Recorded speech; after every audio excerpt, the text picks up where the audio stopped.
And now, it's that time of the week once again. Welcome to the Departure Lounge podcast with your hosts, Tom Whittle and Steve Wooldridge. Your ticket to the home of aviation podcasts. Sit back, relax, and enjoy the flight.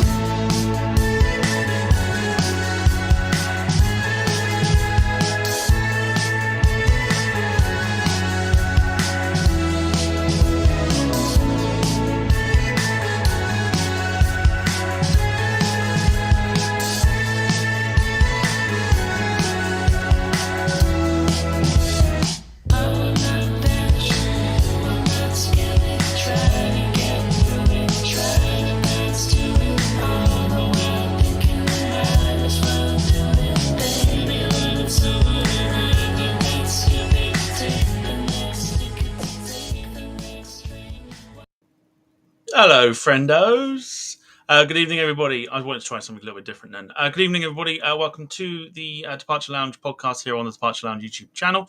And, of course, on Visions Aviation on Facebook and YouTube. Hope you are well.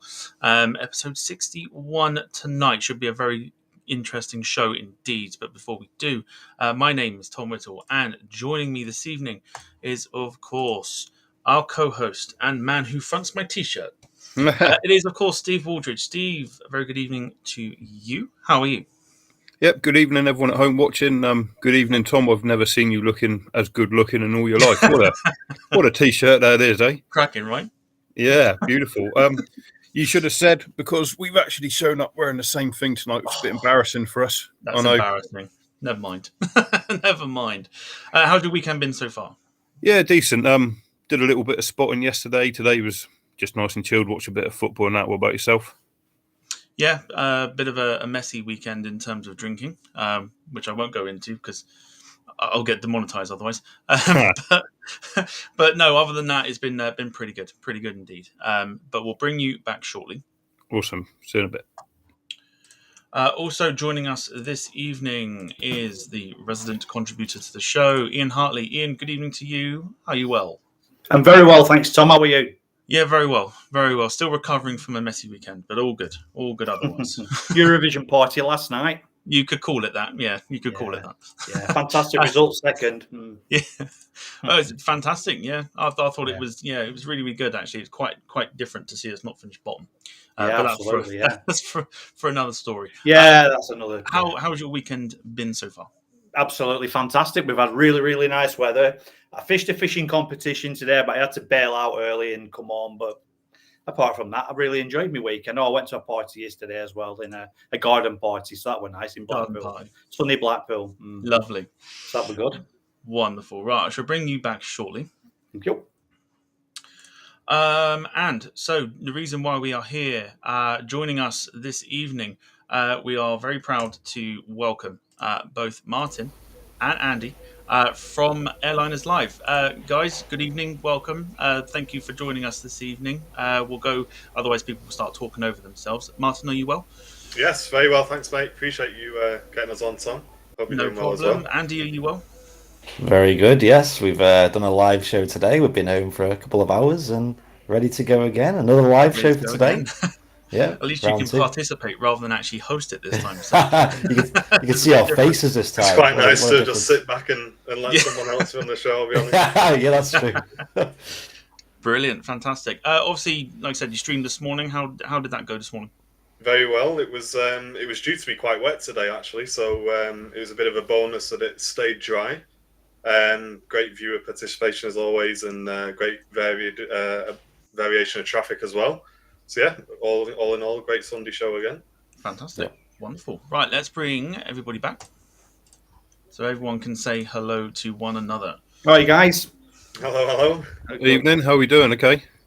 All good, mate. Great to see you. All good. And evening, Ian. Hope you're all right, mate. Yeah, I'm all right, Steve. Sorry, mate. How are you? Yeah, still here. Good stuff. Right, let's quickly jump into a little bit of housekeeping just before we go into the main show itself. So we're on different social medias, Instagram, Twitter, Facebook, and Twitch, which, do whatever you like with that. But you can follow us on the main ones, Twitter, Instagram, and Facebook, by looking at the description below. Also, as me and Steve have pointed out, we are obviously wearing the same thing, but you can buy the t-shirt from the store, which is also in the description below. You can also find other t-shirts very quickly. There we go. There's one. And if you wanted to, just very quickly, because I know time is precious. There you go. If you wanted to buy some t-shirts, head to the store. Link is in the description below. Also, if you wish to be a guest on the show, just like Martin and Andy, give us a message on social media and we'll get you on as soon as we can. Also, you can get your super chats in, which we do have one already, which I have just seen. I wonder if it's still there. Yes, it is. Vision Thing was talking in the chat off air saying, are the guys getting the makeup sorted? So he's given us a super chat. What do you reckon, Helping for the makeup. Looking fresh. A little bit of powder, there you go. So yes, you can get your super chats in and we'll get those read out pretty much straight away. And if you have any questions for the guys, do get them into us and we'll ask them pretty much anything to an extent as the evening goes on. So let's jump into the whole reason why we're here, which is to talk to these guys. So obviously, Martin, you've sort of one of the sort of founding members of Airliners Live. How did the idea of Airliners Live basically come to you? So basically, I was going down the airport a lot for photography, and that was kind of my thing that I enjoyed doing when I was going down there. I had a mate of mine who I met actually through a virtual airline. So we used to fly on FSX back in the day. Okay. And worked out he lived quite close to me. So we decided to go down to the airport a few times together. And I was there taking me pictures, but he didn't really have much sort of interest in photography at that point, and just kind of came along. And we were saying, like, what can we do that we can both get involved with? And the idea of a live stream came about. We'd both been kind of hanging around on Twitch, spending a lot of time in the Twitch community, and we just thought we'd give it a go, really. And that was that. It was beginning 5 years ago, I think we did the first show roughly, and that's pretty much how it came about. Yeah, wonderful. Hang on a sec. There we go. Wonderful. Andy, how did you get involved with Airliners Live? So me and Martin were friends for a good few years before I was like formally involved, I guess you call it. We had done a few like bits and pieces together, filming together mostly. We actually worked together. Obviously, our full-time jobs used to be in the same office in our previous jobs. And we also used to work on events, used to make promotional videos for events and promos, sports events and things like that. That's kind of our background in like is videography, and then our professional background in terms of like our day jobs was like audio visual as well. So all of it like slightly rotates around live streaming, and we're massively into live streaming as well in terms of the Twitch community, live aviation community. We're like always in other people's chats and lurking, and it's been something we've been passionate about for years and years. Me and Martin worked in the same place. In fact, at the time, Martin was one of the managers there. And Martin was one of the guys who interviewed me. So there was like the Martin and the managing director at the time interviewed me. And I remember the drive back because I had to get the train back after. And Martin decided to give me a lift back to the train station because it was a long walk. And the whole drive there, we were just like, "Wow, you're into this? Well, I'm into that as well, and you're into this. You know, you're into." I play FSX as well. You know, at Sim at the time. I think at the time we were playing a game called Armour as well. We were getting on about that, and we were just like, we need to like hook up at some point. Ended up I got the job. I was there for a few years. Martin had been there for many years prior and a few years after as well. Too many years. Too many years, yeah. And and then one thing led to another. I was very busy, like in the early days of Airliners Live. I had my own business. I was always busy on weekends, and I lived in a different city, and it was just like a lot of chaos. So I was just a mod from the very start, and I tried to like get as involved as possible, just like basically just trying to always give improvements, always help behind the scenes here and there. And it wasn't until the end of 2019 where Martin, obviously the channel had basically hit like it was like a threshold, like an upper plateau it could hit of growth, and it just wasn't increasing anymore. So obviously Martin needed to switch it up, and he said, do you want at the time I was not as busy. I could like help out a bit more, so I jumped on as a team member, and from there I was able to like help completely switch it up and really change the game around really. And yeah, that's kind of how we met and how we got started together. Oh, fantastic. When you sort of look back to when you first started, like obviously your equipment wasn't what it is today and that, but were they kind of strangely a sort of golden era, as it were, when you were first starting out with Yeah, it? because I'm really kind of gutted a little bit that a lot of our really early content isn't there anymore. Because we used to stream on Twitch TV was our only platform back in the very early days, and they only save your VODs for a certain amount of time. Sorry, the videos on demand for a certain amount of time, and we've kind of lost a lot of that content, and the only stuff we've got is kind of like highlights or clips here and there. Yeah. But yeah, we got some really good memories from back in the day. There is one clip that kind of stands out where I think we hit 50 viewers for the first time, and me and Charlie were super excited about that. And Yeah.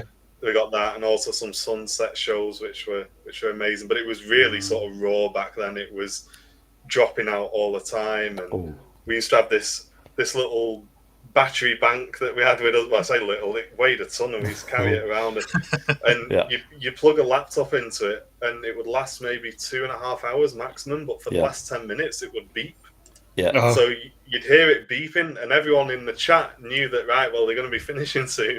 and eventually it would just go off.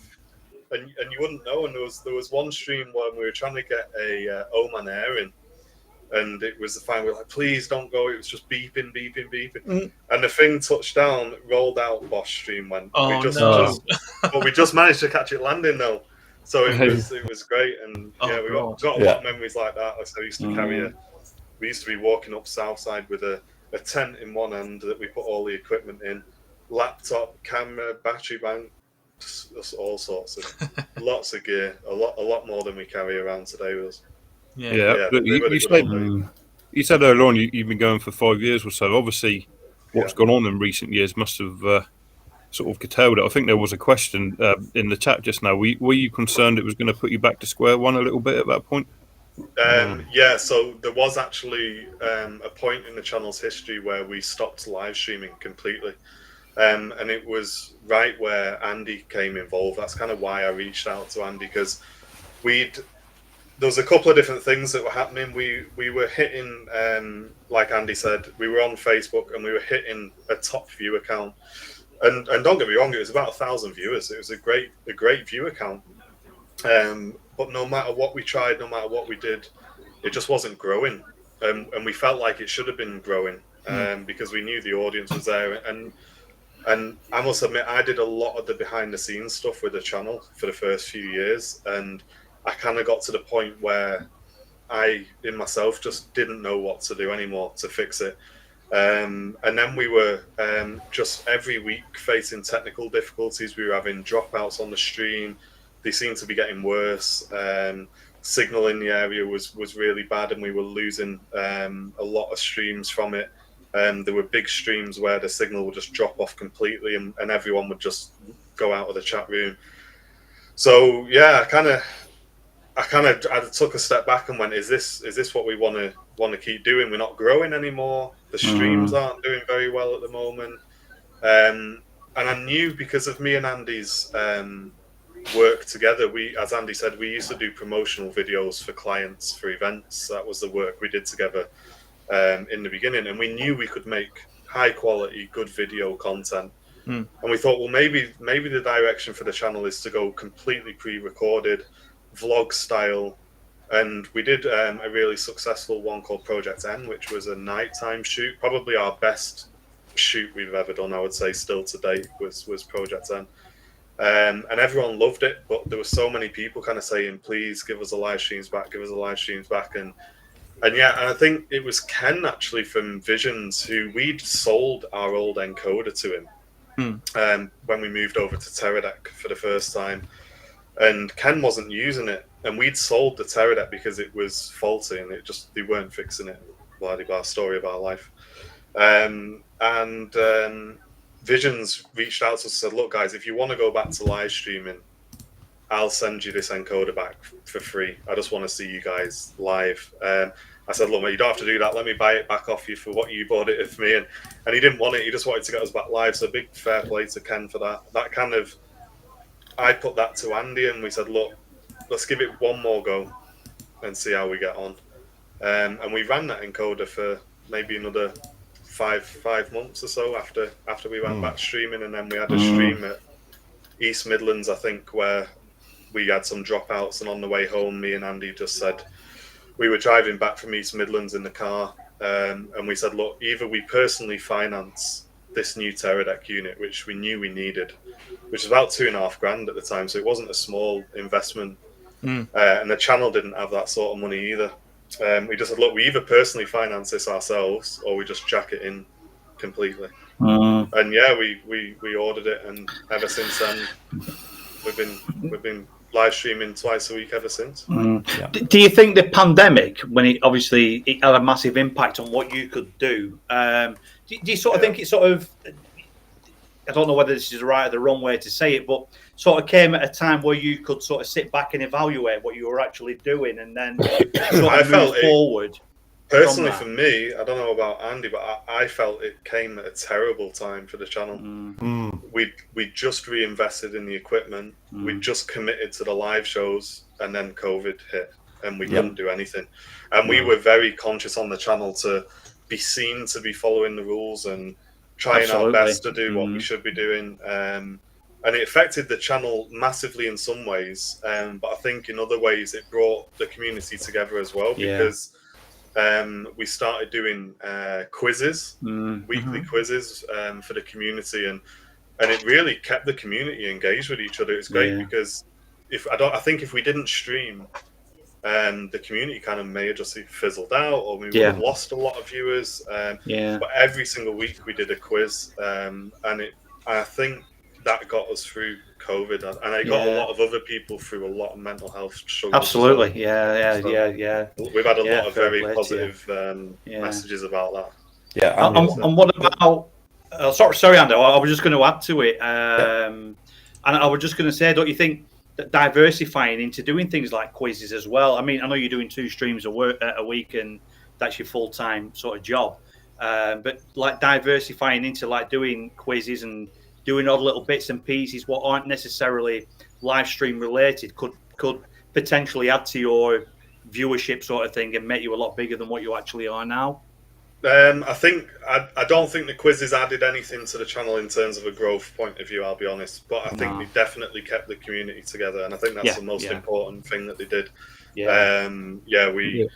We just and it also gave people something to look forward to every week as well. Absolutely, yeah. I mean, that's all we had, didn't we, during COVID? Yeah, we couldn't go out spotting. I think we were doing some competitions where we did like over the top photography competitions, encouraging people to take pictures of what was flying over them. But obviously that wasn't very much either, right? Well, I think we caught an Antonov actually once. That was the highlight of that. But, I tell you now, you're getting so much love in the chat for these quizzes you ran. Even now, they're obviously extremely popular and people appreciated them. I'm chucking them up on the screen at the moment. People are loving the fact that they enjoyed obviously the quizzes and that, and kind of want to bring them back. Is it something that you would sort of consider? No. Or do you think it's the right? No. We Mrs. Airliners Live in the chat, who's my partner, will tell you that I'm not a kind of quiz board game type of guy. And for those of you, a lot of people may not know, we actually wrote every single one of those questions ourselves. We didn't Google like quiz questions. We just came up with things in our head, Googled it, and chucked it in. So it was a huge amount of work, and a big shout out because we had all our moderators on it as well, and they were helping out a lot. So, you certainly put the effort in, didn't you? Definitely. Oh yeah, 100%. We had, I mean, as with anything on Airliners Live, we either went big or went home, and I think you have to, haven't you? Yeah, we did. We had a really cool little system actually that we use, and following on from that, a few other channels started using the same system as well because it was so good. Like viewers could tune in and answer it on the phones, and you could bring everyone onto a leaderboard and everything. It was awesome. Yeah, really. Yeah, that's pretty cool. Yeah. Sort of now we're sort of beginning to come out the back of it. How's Manchester recovered now? Is it almost back to its sort of pre-pandemic levels? Go on, Andy. It's about 60 to 70% there, I think, recovery wise. The real difference you notice is overnight because there's literally nothing at the moment. Um, and there is still a lot of periods where there'll be a lot of quiet. But I don't think it's, well, obviously COVID is partly responsible for this, but also we have a lot of airlines that haven't returned as well. And one big one that we always mention is Flybe, because they used to be like a huge flyer at Manchester Airport. And since they've gone, they used to fill in a lot of gaps in between the movements, like Ryanair, like what EasyJet do. And obviously they're going to return. Is it in June or July? They're going to return to Manchester Airport, flying only 4 times daily, up to 4 times daily. So, it's still a long way to go. I think people are still put off though by traveling. I was actually speaking to my neighbour today, and they said they're not traveling this year because they're still put off by the restrictions. It's like, why? There's so many countries that are so easy to travel to at the moment, and you're still put off. I think that attitude still applies. As soon as whenever there's going to be like the thought that things could change and thought that countries could go onto like a red list of some sort, then I think I'm going to be confident enough to travel again. Sadly, so Manchester Airport's like obviously mostly leisure, and we don't really have many business airlines here other than connecting hubs. So, and obviously business travel's been hit as well. So we're getting there though. It is getting busier. From the 1st of June, we've got Gulf Air and Air Canada starting again at Manchester. Oh, fantastic! And also from the 1st of June, they're extending the hours of runway 2 being used. So the demand is increasing.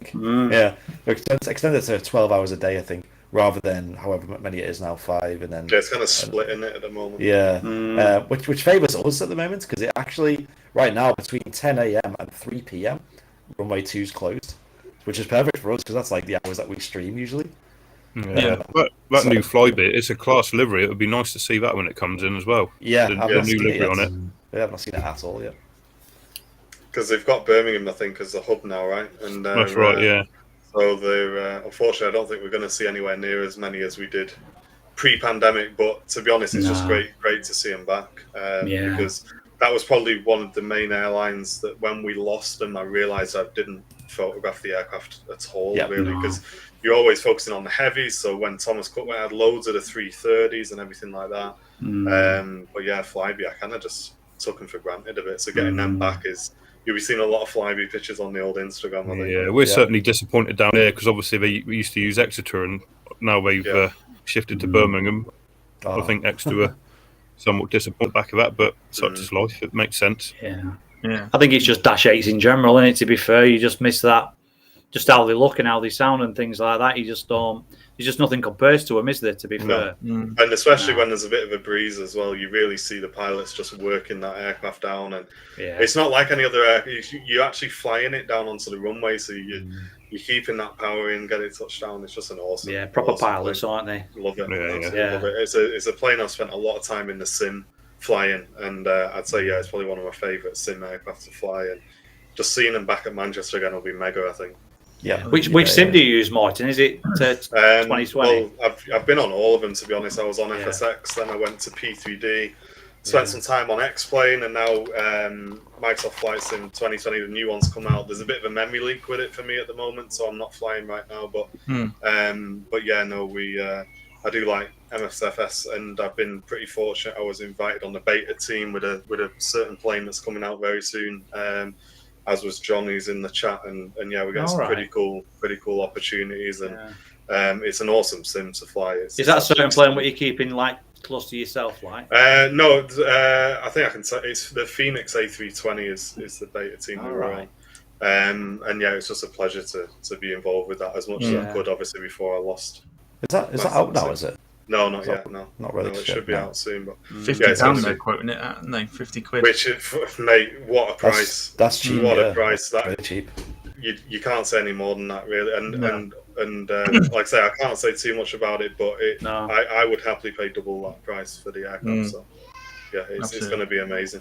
Well, we'll do a quick sort of gap in here because I've remembered that we haven't said hello to people watching, which is really bad. But we'll go through that. There's a couple of questions as well that we want to sort of throw your way, but I'll get some names sort of mentioned that there. I won't bring up comments onto the screen just for now. As Ian disappears. We have got the likes of Amy Doyle, of course, Mrs. Airliners Live, Owen Aero Aviation is there. Okay, and he's going to disappear quickly as well. Right, just us. Oh, I'm going to change that. Just us three for the time being. Lauren Howard is there. Tian Hartley is there. Shabs is there. Samuel Taylor Ackroyd is there. Vision Thing. Plain Spotting, Ringway, etc. There's loads of people. Loopy's there. So if you are watching, good evening to you. Seeing as you're just here, Martin, I'm going to throw the first question to you from Gail Leary. He says, question to both you and Andy, but where do you see the channel in about 5 years' time? Any plans to expand to bigger networks or solely just keep it at Manchester? Well, we already have expanded. We expanded to Vancouver, Canada a couple of months ago. So we've got a fantastic guy who's joined the team, Henry Tenby, lifelong aviation fan, videographer, runs his own business as well to do with aviation. And he came on board about 2 months ago, and we've been doing a weekly show from Vancouver since then, which is awesome. 5 years, I think Airliners Live probably needs to take on more locations, I would say, is the main focus for us. So yeah, I'd say probably more locations is the long-term plan. I don't think, obviously we continue to cover Manchester as our main location, but ideally a show every day of the week from a different location in the long term. But obviously it comes down to channel growth and funds as always. But of course. Yeah, getting the Vancouver show on board was fantastic. Obviously, like Manchester, you get a nice variation, but obviously when you're streaming from a different country, it's a whole new ballpark. Yeah, Maybe it's a challenge. But yeah, it's a challenge, and I think the channel was ready for it as well. We kind of got settled in. We'd just gone full time, and we kind of just wanted to expand a bit more. And we didn't feel like doing more Manchester shows was the way to go, really. So, with Vancouver, we knew we wanted to do Vancouver just with the backdrop, the mountains, and the variation in traffic is fantastic. The views are fantastic from Vancouver. It's very similar to Manchester in the way that you can just get unobstructed views of the airfield, which is exactly what we want. And one of the main things that kind of drew us to that was just seeing the content from iTrapper on YouTube, another massive YouTube channel. Their videos and the lighting is just stunning from the airport. And I just said, that's next. That's what we have to do. So I spent some time. I joined a couple of the Vancouver Facebook groups, scrolling through trying to find someone who would just naturally jump out, and we saw this guy who was kind of talking to the phone and then cutting away to his video work, and his presenting style was excellent. So I reached out to him, and he decided to come on board with us, and he's fantastic. Yeah, we couldn't ask for any better, really. Yeah, fantastic. Have you like plans of any other, obviously probably English speaking countries because of your audience and things like that? So so I mean USA is pretty much getting saturated now, isn't it? And there's quite a lot of people doing USA. So I don't know, maybe places like Australia or even somewhere like South Africa or something like that. Yeah, there's a lot of different places on the table, and with that, I'm not going to say that, but a couple of different themes as well. There's another thing that I've got in mind at the moment. But I think we need to decide, because obviously LA, you've got two channels over just doing LA by themselves at the moment. And there's a lot of new channels starting up in the US. Miami Plains is another fantastic, really good stream. So you just gotta find your place in the market, right? And just make sure you bring in something that's unique. And I think the most important thing with Airliners Live is just making sure the view and everything is as good as it can be. Absolutely. And the I don't know, just the variation in traffic, I guess, is another key factor for us. We've got nothing settled in at the moment, but there's a few ideas on the table. I think you've got to give a premium product, haven't you? I think there's that many people at it now that. Well, that's what Airliners Live's all about. Obviously, with me and Andy having a huge audio-visual background in our jobs, that's the top thing for us. It has to look good and it has to sound good. there's a huge amount of streamers out there at the moment that get by with the equipment, and we certainly did as well when we first started. Now we're fortunate enough to be able to push the channel to the limits, and that's something where when we took on Vancouver, it was very important to us that we wanted the stream to look and sound the same as what it does now, as what it did in Manchester. And we made sure we did that. So Henry has literally got an identical Manchester setup to what we have. Yeah, so you're trying to replicate that quality, aren't you? Definitely. We have to. Yeah, of course you do. Yeah. That's kind of what we're known for at the end of the day, and that's the brand. Yeah. So. We love Vancouver as well. It's a beautiful airport. It's got such good variety. Like you said, the backdrops and everything are fantastic. Something else. Really, really good. Yeah, you're getting obviously aircraft you won't see in Manchester as well, so it's a nice sort of variation on what you're seeing over here, which also helps with the interaction. It up, keeps it mixed up. I mean, C5 Galaxy coming on the other week's stream, that was nuts. Yeah, that was awesome. Never seen one of them. Wonderful. We'll move on from that question. We've got quite a few that have come in, so we'll get them read out. And I promised for this one to be asked, which is from Samuel Taylor Ackroyd. He says, what is the best moment on either a live stream or video? Best moment? Moment. That's a tough one. I would say the first time we seen, you guys probably remember this, was when they retired the Virgin Atlantic. I mean, this probably isn't the best one, but it's one that just jumped to mind because it was so emotional. It was when they retired the Virgin Atlantic 747s. And the first one that went out, I can't remember what the reg was of it. Might have been Ladybird. I can't remember. No, not 100% sure from memory. Yeah, I can't remember which one it was. There were so many. The first one that went out, and it did a wing wave, and obviously 747 doing a wing wave is spectacular, and they did them all of them, to be fair. But it really hit you in the feels. It was like really emotional, and you couldn't really talk. It kind of choked you up a bit. Well, I think what choked you up was there was a big crowd in the RVP, and spontaneously as it took off, everyone just started clapping, and cheering, and we were there like, oh god, like what am I going to say here now? Like I was tearing up, he was tearing up on the camera, and everyone's there clapping, and that was someone chopping onions nearby. Yeah, they didn't say they were going to do a ring wave. They never said it. I think, and this necessarily might not be totally true, but I heard that it wasn't necessarily authorized either for the first one. Yeah, the guys just did that, but I'm not sure how true that is. But seeing them, and we were fortunate on the channel to cover every single one of them was mega. But I'd say for me, I think probably that was the first one that came to me, and just probably our charity shows as well. Oh yes, I think are the main thing we're definitely proud of on the channel. There was the Dakota emergency landing, which was pretty huge as well. That was pretty definitely unexpected again. But in terms of best moments, I'd say even the first charity live stream, we didn't really expect to raise that much money. And we were doing it for, I believe, the Christie announced the Alzheimer's Society, because I'd recently lost my nan, I think that year. And we didn't expect to raise a huge amount, but the community kind of all just pulled together and raised a fantastic amount. And year on year, it just keeps growing. It's just can't believe it. I actually won an Anthony Stocker sketch on that one, Martin. The Anthony Stocker You've sketch. been waiting for this. Hey, Megan. I've still got it on the wall. Nice. Show it. I love that guy. He does some more. Mrs. Airliners Live, actually, because she loves Disney and everything. He did her a WestJet Disney livery with the Mickey Mouse on the back. And where it says WestJet on the side, he wrote Mrs. Airliners Live. Oh, wow, did it? Yeah. So she's got that. Love it. Yeah, he's done some awesome works. Yeah, just going to quickly jump in and go big thank you to Kevin D for the super chat, £50, saying, hi, Departure Lounge. Airliners Live guys thought they could dodge me, but my bank manager said I had to give a little donation to the channel.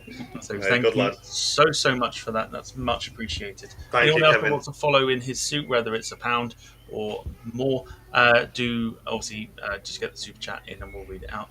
Get the big bongs in, guys. You know what to do. Mega bongs. I don't have the pounds or anything, so we'll just go bong instead. But nice one, Kevin. But thank you so much. Yeah, thank you so much for that. That's really appreciated. We'll go on to let's have a look here. We did have some other questions, but because we've had so much in terms of chatting, let's have a look here. Right. Okay. So Rob Brown Plainspotting is asking: is it mainly civil stuff you do, or is military aviation of any interest? Yeah, it's mainly civil for Airliners Live. I do have an interest in military, but we kind of just leave that to people like Darren, who Aviation Action, who just absolutely smashes the military content. Oh, yeah, really much better than we could ever do, and his knowledge of it is fantastic. And yeah, we know our strengths and weaknesses, I say, but I think definitely some pre-recorded stuff. Military is on the cards for Airliners Live, but I don't see any military live streams as such anytime soon. I don't think. I think the problem with military, it's a bit hit and miss, isn't it? They don't run to a schedule as such. Yeah, there is that as well. Yeah, you have to really know what you're doing. Like, you have to really know inside what's going on, and if there's anything exciting happening, you can't just really rock up and start a live stream. Sadly, and you know, the closest one to us realistically is RAF Valley, and that's like, yeah. You know, and I've spent a lot of time down at Valley, and as you guys probably know, you can turn up in the morning and wait 2 hours, and you can't run a live stream like that, really. So. What about air shows? Have you ever tried tapping an air show up and getting involved with that? Yes, that's something we're trying to tap into this year, actually. Right. And it's something which we're happy to offer out. And we did have something penciled in, but it fell through, unfortunately. Right.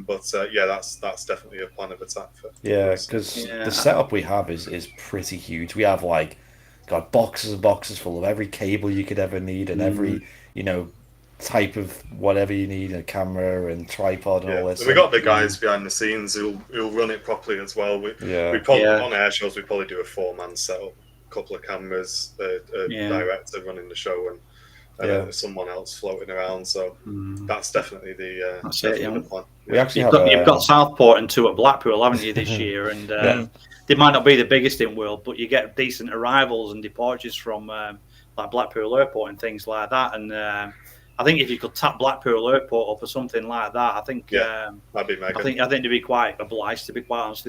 Hopefully, yeah. I mean, I know the guys at Plains TV do a great job. Absolutely, and they've kind of got a lot of the major ones locked in. But I mean, if there's any space for us, we'd love to give it a go. And I think we do a good job as well. So absolutely, Yeah, I was going to ask if Andy, when you used to work together before, and he was talking about promotional things, about his video capabilities, about his camera work when he used to work on the promotions before. It's not a joke. I mean, Andy's. I'd say what Andy certainly brings to Airliners Live is a lot of the technical knowledge in videography as well. I'd say we've both got a keen eye for videography and photography, but.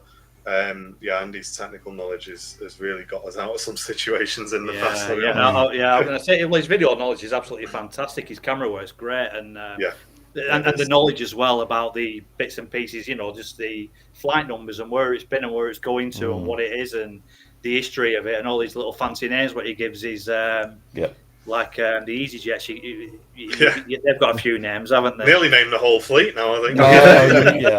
We have. We're waiting for the time that one of them has it put on the nose of the plane, and we know we've really made it. Whiskey Charlie, the flying toilet, for example. Or... Notice that I think we're at a 321 or a 330. They were 321. The Aer Lingus what went out today, and then you had an ATR what went straight out afterwards. And the name of the first one that went out was something like, I mean, I don't want to swear or anything like that, but it looked like it just said fecking on it. Did it? Not a bit like Father Ted. I didn't know. Did you not notice it? Yeah, especially if you picked up on. It were written under the window. Yeah, you'd have to have a look at that. And just if somebody can pronounce it correctly, it'd be appreciated. Yeah, I won't give that one a go, mate. Now you're into the streaming and that. Do you still sort of go spotting sort of socially like an air show, or if you were to go down to Heathrow, would you still go and sort of socially do it without the streaming involved? We're always thinking about content is the problem. Like, we can't switch off. Like, if we went to Heathrow to just spot, we would just end up filming, and we would just end up, because one thing about Airliners Live is where obviously the live streaming is our main core thing. It's like our home. It's what we're known for. It's what we put the most effort into, like producing these shows. But we also have like a lot of alternative ways of growing the channel, and another one of them is pre-recorded content on YouTube, which we've not been doing too much recently, but also on Facebook. The Facebook clips, I don't know if you've noticed, our Facebook page has blown up in the last like 2 years. At the start of 2020, we had 17,000 followers. Now we're pushing 500,000 followers. Crazy. So, and that, a lot of that is down to clips, and we're really smashing the clips out. And yeah, once you're on that algorithm, once you're growing on Facebook, it does really well. And it's like today in the chat we had Noel Phillips, the flight vlogger. Also does Indian sleeper trains now, apparently. using toilets that are just holes in the ground. Yeah, I did see that one the other day, actually. Did you see that?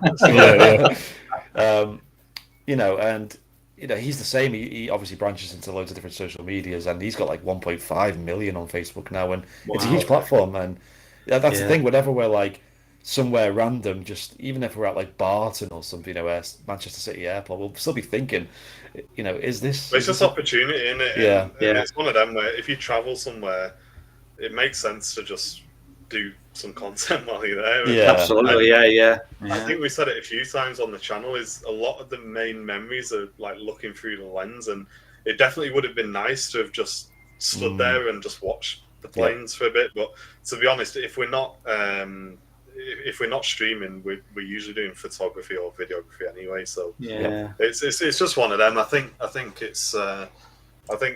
it would be nice to certainly have a time to just go down there and chill. But yeah, I guess like Vision says, I guess the business kind of takes after a stream. We'll usually have like a debrief after a stream where we can sit there and chill for 15-20 minutes, before we start packing up. And at the RVP also, we tend to try and time our time of leaving at the RVP with the people, everyone else leaving at once, because everyone will usually leave just before rush hour or just as like heavy goes out.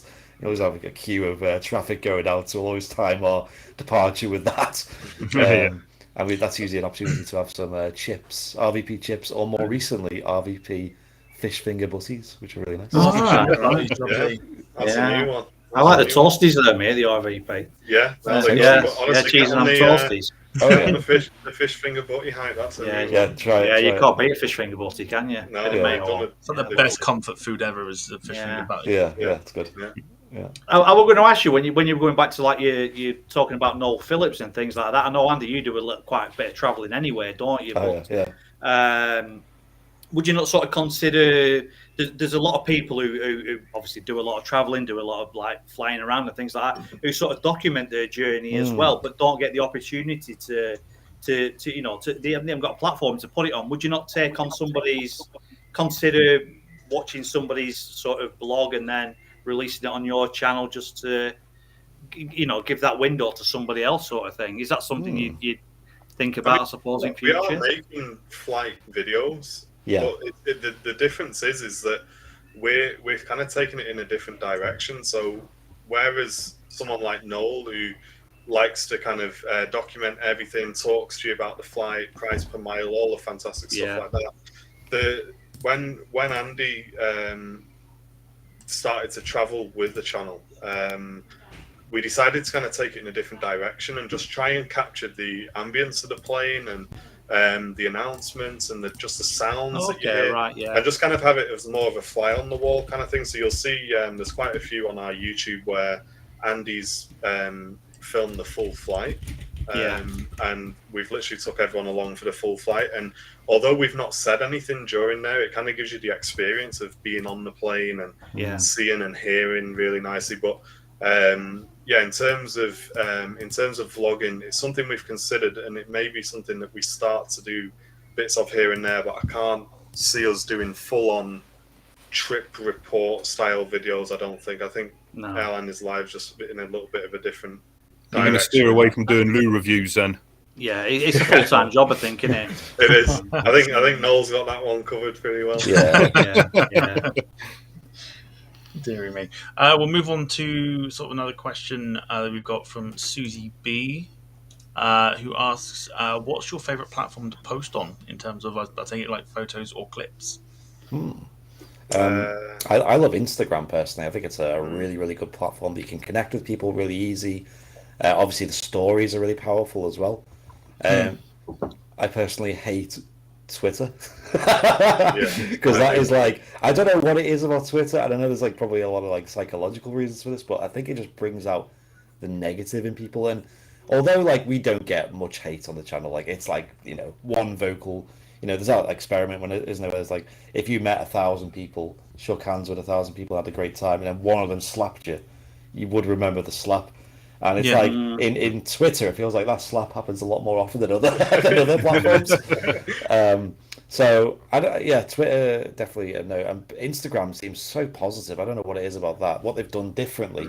But Twitter, I think it's kind of like sharing creativity. On Instagram, it's a lot more focused on the picture that you've posted, and it's kind of people showcasing what they love doing, whereas Twitter just seems to be, I'm going to type what I'm thinking, and people only type what they're thinking when they're annoyed, don't they? So I think Instagram as well, but there's a massive tolerance of knowing that some people have got a camera that costs 10 grand and some people have got a camera that costs 50, and they're still proud of the photo, and I think people respect it a lot more on Instagram. That's the difference. The best, they say, in it, the best camera is the one you've got with you, right? At the time, and a lot of people are putting pictures up of their phones and all that sort of thing, and you can get some, like phones these days, you can get some fantastic stuff. We film some of our shorts on mobile phones; they're that good. But yeah, I'd say in terms of the most potential in terms of platform, I'd say would be YouTube at the moment for us. They're putting a lot into live streaming, and they're really focusing in hard on it at the moment. And with YouTube, it's like community aspects as well. It's like consistency is key on YouTube. So like that was when we went into like lockdown, and we were just building up steam again on YouTube. But then obviously we had like the lockdown, the big break, and we find that with YouTube, like I've said earlier on the show, that on the stream today we had 900 people waiting prior to the show starting. It's like if you're just very consistent, whether your quality is like amazing or, you know, pretty good, the consistency will get you there. It's the same on most platforms, but I think YouTube is probably the most. That's the most critical point, is consistency, you know, and that's what we've done. Like we've streamed Sundays, I think every Sunday, bar obviously COVID restrictions, every Sunday for like the last like 5 years or something ridiculous, you know. So you know, that consistency really builds up, and you can see the rewards. You know, it takes a while. You got to actually work and really try, and like I said, consistency builds up the audience. But you get that. I know, but I was going to say a lot of these airline streaming services really picked up after Storm Eunice, was it? And I think the Sunday after, you had like a record crowd. Did a lot of those sort of hang around afterwards as well? We had an interesting experience with that compared to like the likes of Big Jet, didn't we? Where it was like, because I think Big Jet saw a huge influx, obviously, on that stream. They went viral on Twitter. Fair play, like they absolutely smashed it. Didn't they have like 118,000 viewers at one point, or something ridiculous? Crazy, and I think he might have even like nearly doubled his sub count or something crazy. But it's definitely settled back down again after that. In terms of viewer count numbers, obviously I don't know his other numbers, but viewer count numbers are definitely settled down. But I think what it did do is it kind of opened people up a lot more to the hobby, which is great. And although we didn't, because at Manchester it was quite windy, but we didn't seem to get much of the drama there. And what we kind of took away from that as a positive is it's opened up a lot of eyes to the hobby, and I'd say overall we've seen an increase in viewership since then, basically. So it's definitely, although it wasn't us who obviously benefited from it directly, I'd say following on from that, we've definitely seen. I seem to remember the Sunday after you had a real decent turnout. One of the best shows we've had. That was another storm. That it was called Storm Francis.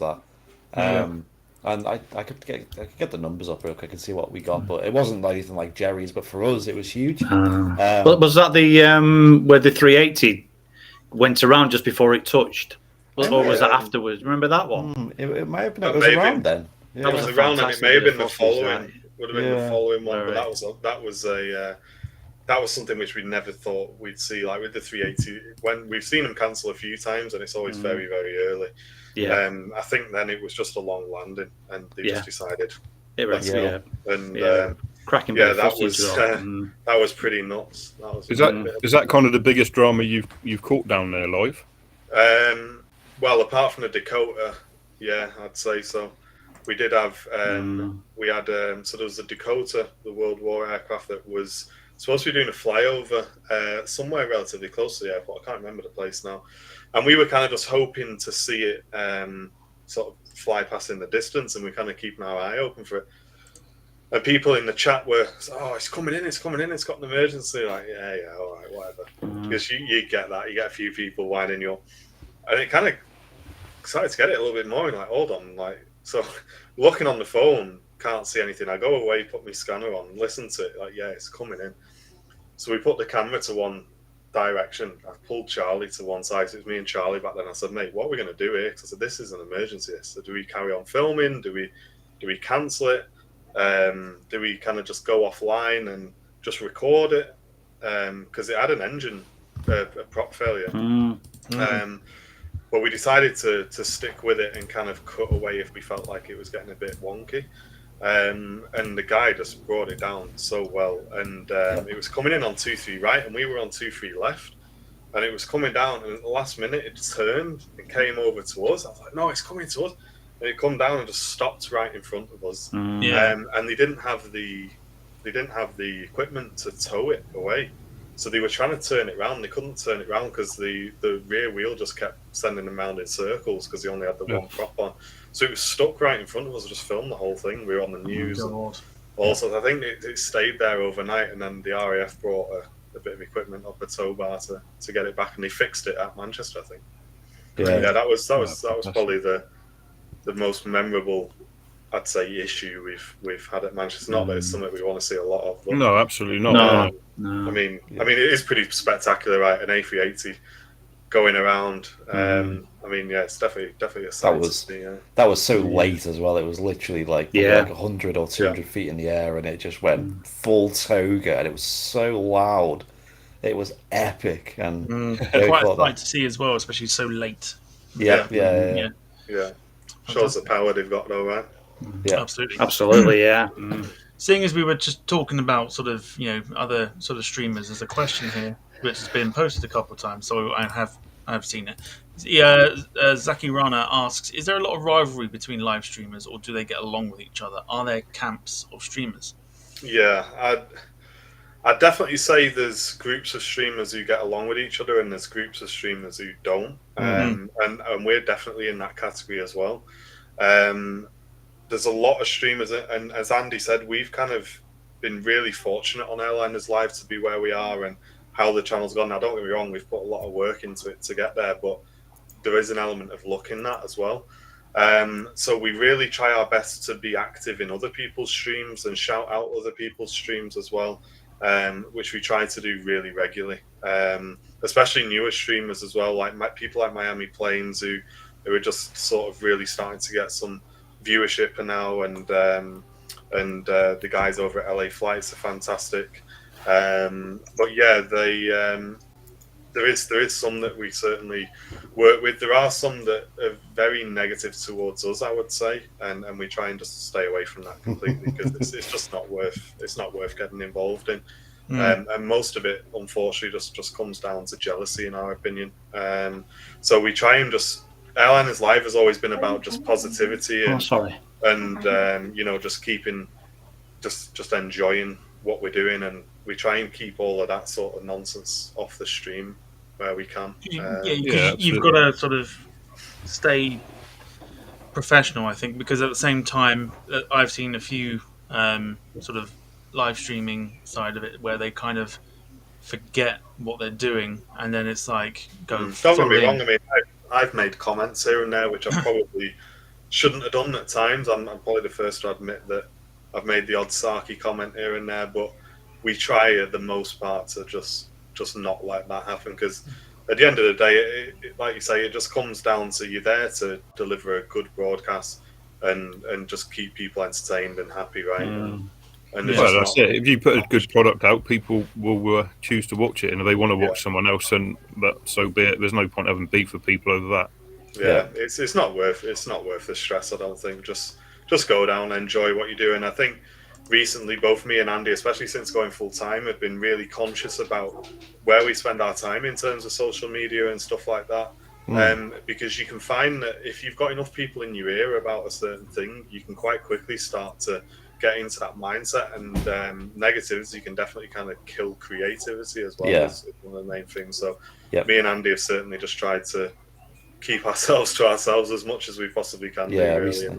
And also, when it comes to live aviation, right? So, not many people know this, and I think some live aviation streams might not know this either. But the way YouTube works is obviously you get a lot of viewers through recommendations. So you know how you got like the homepage, which has like random videos on it, or you got like the recommendation tab at the side or at the bottom, and we get a lot of our viewers from that. Like, there's not that many people just searching directly for Manchester Live, right, or Heathrow Live, or Lanzarote Live. You know, I know they got the webcam down there.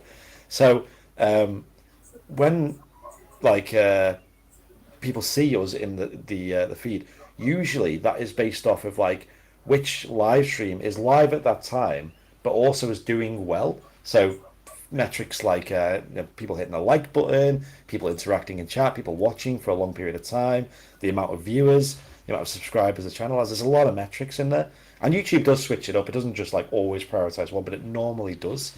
So as an aviation live stream, you want to avoid being live when another channel, sadly, that is bigger than you or doing better in terms of at that moment, is live, because that means a lot of people aren't going to see your stream. If you can find slots, even if it's at a wonky time, really early in the morning, late in the evening, where no one else is live, all of a sudden you got this huge crowd of people who aren't watching anything, who are just going to get directed to your channel. So, you know, we've stood our ground on the Sunday show. We've always said this Sunday morning is our day. You know, we're never going to kick off if someone streams on a Sunday.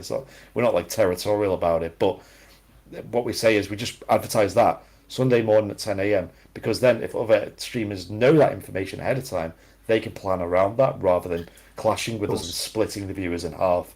You'd rather just have two streams with full viewers in each of them rather than splitting it. And it gives more content to the community as well. Like we see a lot of, when we go to other people's streams, we see a lot of what we would consider to be our regulars. And I know the regulars in other shows, but obviously we see a lot of our guys in other people's streams. So it kind of just goes to show that everyone's just looking for aviation content. And if we can, like, say, work together in some ways, I know it's not possible in all, to not clash with other channels. There is a benefit to that. And I know in the community, when we used to talk about that on stream, it kind of got taken in the way that Airliners Live just thinks that they own this time slot and no one else can stream there and they don't want other people. It's actually not the case. It's more the case of if we didn't clash with each other, both channels would benefit. Do you know what I mean? So it just makes good business sense. But it is what it is. I think you're never going to please everyone. There's certainly streamers who don't like us, and they've made that very, very obvious.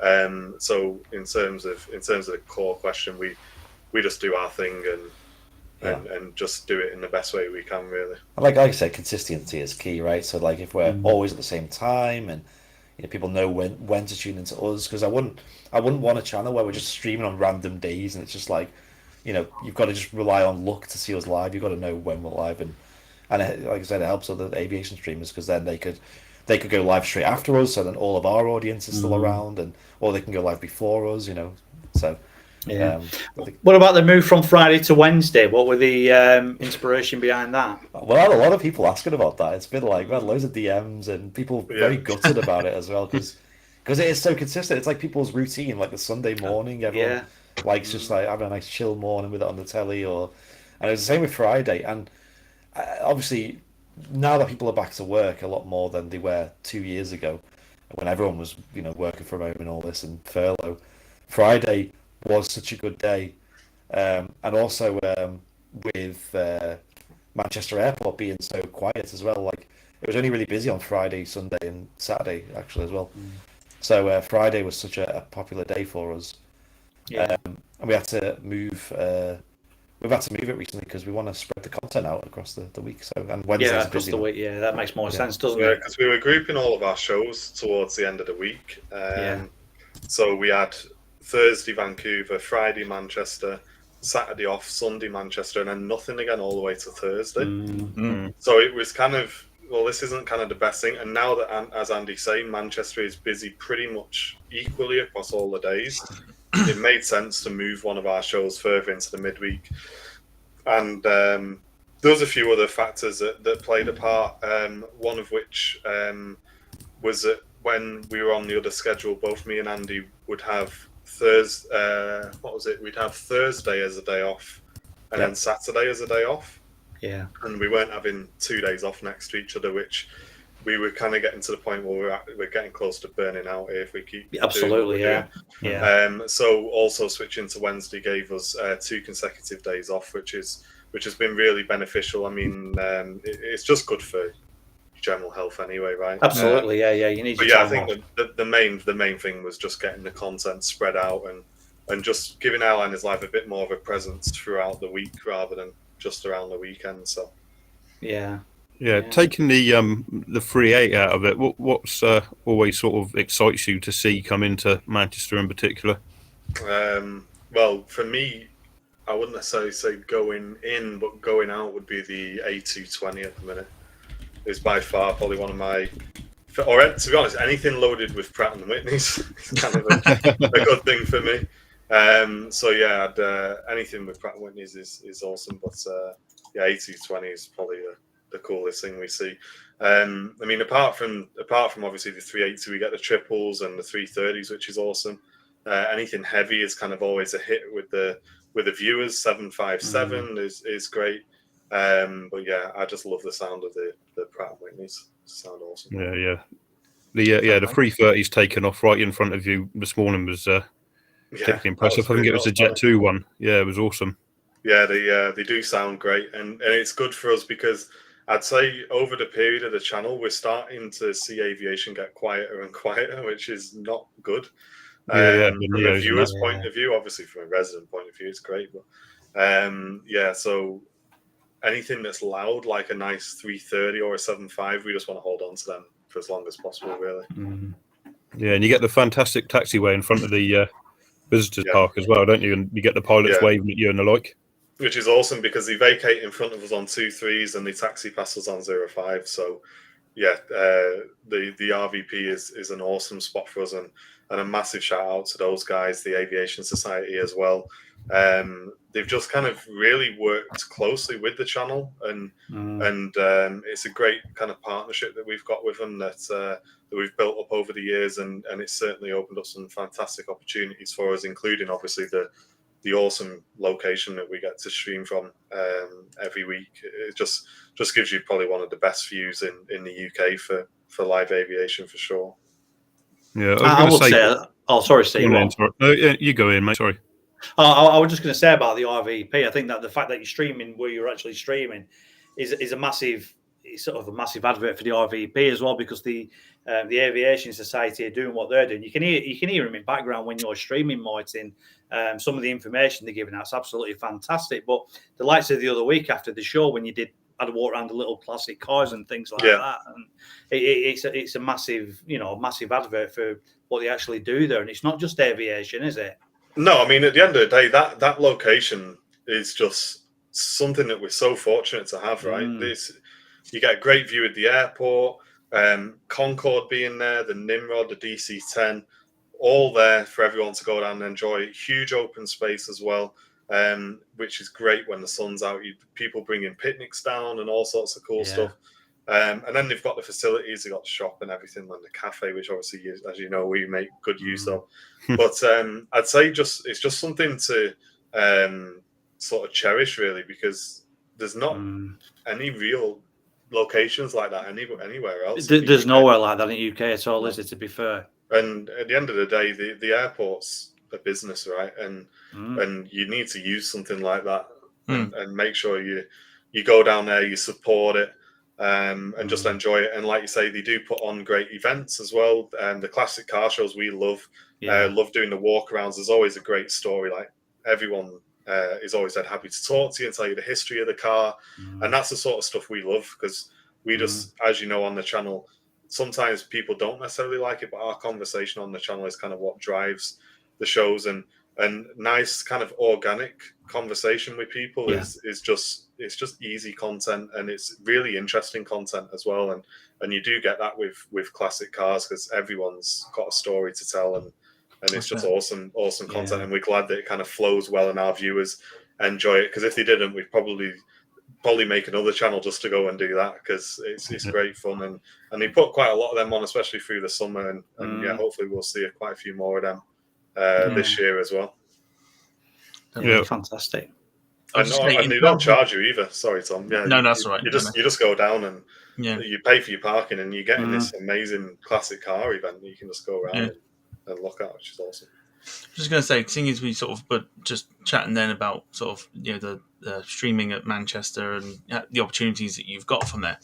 Zaki Rana with an interesting question saying, any chance of a collaboration with the airport or any airlines to do behind the scenes live content?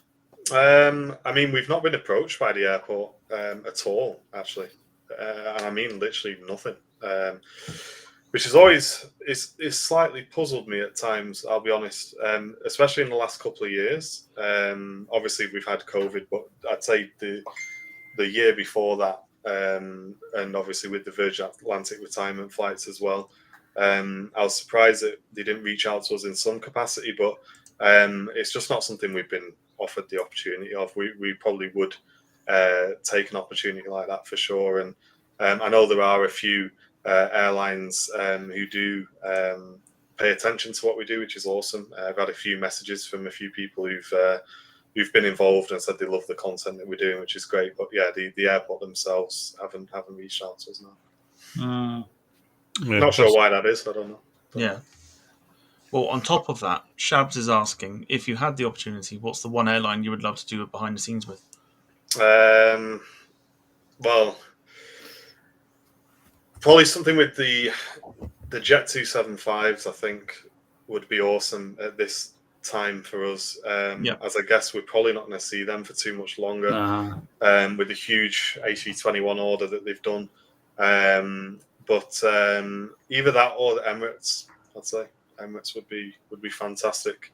I'd love to do some behind the scenes stuff with the 380, especially with the 380. How it's such a pinnacle of the shows. Like, it's something everyone looks forward to, and yeah, doing something with them would be pretty mega. I think. Yeah, you had one the other week coming in, sort of sunset in the golden hour, and it was absolutely phenomenal. I think that was a midweek show, and you were at a different location. Right. That was the South Side show, wasn't it? And then I went off to we were there with Andy and Matt, and Matt's one of our moderators, and they stayed there to film it for the guys watching. And I took a wander up to the Pappy lights on the approach path, and kind of I had to handhold the camera because I was stood on a fence, like balancing on the fence, and the thing come over right over me head, got it, touchdown, and about 15 seconds later, you just got the downdraft from it. It's like blowing you off the fence. I had to cut the video short of it, but yeah, it was pretty mega. And I'd say sunset shows are something that we're looking forward to for the summer, because Southside sunset shows are just pretty mega. Yeah, they're absolutely awesome to watch it at home. That's for sure. That one. Yeah, it was a great show. That one, we love that. I'll say briefly, going back to sort of topic of conversation which we spoke about pretty much at the beginning, which is like the beginnings of the Airliners Live sort of channel, and Ian will probably vouch for this as well, because the first time I went to see Ian, when we were planning to do like my first trip to Manchester, I think the first thing that we watched, I think it's either like the following day or maybe before, was actually Airliners Live. We were watching you on Twitch, weren't we? So, yeah, so we remember. Classic, proper OG viewers then, right? I was actually going to just interrupting you, Tom. Sorry, Marty, you don't have to answer this just yet.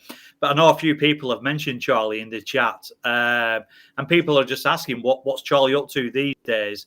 And I want to ask if he'd ever come back just as just for old time's sake, bit of a cameo appearance. I think he came back and did. He came and did a charity show with us at one point. I do keep in touch with him as well. He's cool. He's kind of got his head stuck into work at the minute. Yeah. And I think at the time, without necessarily speaking on his behalf, I think that he'd made the decision that was he'd done his bit, right, and he just wanted to move on to other things, and he just got into full-time employment. And the thing was, my mentality, because we didn't really touch too much on it, but the early days of the channel were really, really tough. We were streaming to no one, man. You're just talking to yourself, and you're trying to do that for 2.5 hours, and there's not much chat interaction, and it was really, really difficult. And then as the channel started to get bigger and bigger, I really kind of got super invested into it, and I wouldn't switch off. Like, my mentality is literally we go. Absolutely, even on my days off, we're doing so. And Andy's very similar to that. We do our best, but you just don't switch off from it. And Charlie was very much, I would say, wanting to switch off from it after the show, and that kind of got us into a position where I was wanting a lot more from him, and he was wanting a lot less from me. And obviously, me and Charlie are good friends as well, right? So there was no bad blood in it, but it was just a case of we kind of said to him, "Look, do you want to continue with it? We're really going to give it a massive push, or do you want to step away from it?" And he just said, "Yeah, I think I want to step away from it." Yeah, I think with something like that, I think like you said, when you first started there and you weren't getting the footfall or anything like that, and for you to have the mentality that you've got to be 100% into it. Yeah, but to be fair to Charlie, though, Charlie streamed through the hardest times of Airliners Live, and he was there every week without fail. And he was instrumental in growing the channel. Both me and Charlie started with 0 viewers, and Charlie left when we were at 1,500 viewers concurrent, which is, he's done the hard work. Like, literally, it was me and him. We grew the channel and we grew the audience, and you can't take any of that away from him. Really, he really was there through all of the difficult times in the channel, and there you go. The rest is history, really. But absolutely, he's a good lad, and we keep in touch. I know it's a massive gamble what you've had to take, really, isn't it? Yeah, it was. It was, and we really wanted to. It's quite funny that we really wanted to go part-time by the end of last year, and we actually ended up being able to go full-time, which was such a shock for the both of us. And that's kind of pretty much testament down to just Andy's hard work on the behind-the-scenes stuff, and both of us just putting 110% in. Like, we were both working obviously 9 to 5 every day, streaming on the weekend. My missus, it's like, "We don't see you, I don't see you," and you're getting 1 day off a week, and it was pretty rough, but it's been well worth it. Absolutely, you can see, like you say, since Andy joined, you can see if you're looking at on a graph, the gradients of it going up and the rapid growth of. And that's when you can see the two of us. I think that's what works well with me and Andy is we both we don't switch off. We're always constantly messaging each other 7 o'clock at night, 10 o'clock at night. "Oh, I should do this." And you can tell the channel, you can't, with live streaming, and you guys will know, you can't say, "Oh, should we just jack it in this week? Can we not be bothered this week?" You can't do that. You just have to do it. And it does pay off in the end. It really, really does. I think part of your appeal watching, though, there's a real kind of humbleness and appreciation of who's watching and who's sort of helping the channel out. And I think that goes a long way into making you very kind of sort of agreeable and a pleasure to watch, to be honest. It has to be. You can't run a business that's community facing without paying attention to the community. If you're just going to get, like, live streaming all goes into engagement. You have to have engaged viewers. For so many of the metrics on YouTube, you have to have your viewers engaged. You have to be commenting, you have to be liking, getting involved, and if your viewers are unengaged, then your channel's going to instantly start to decline.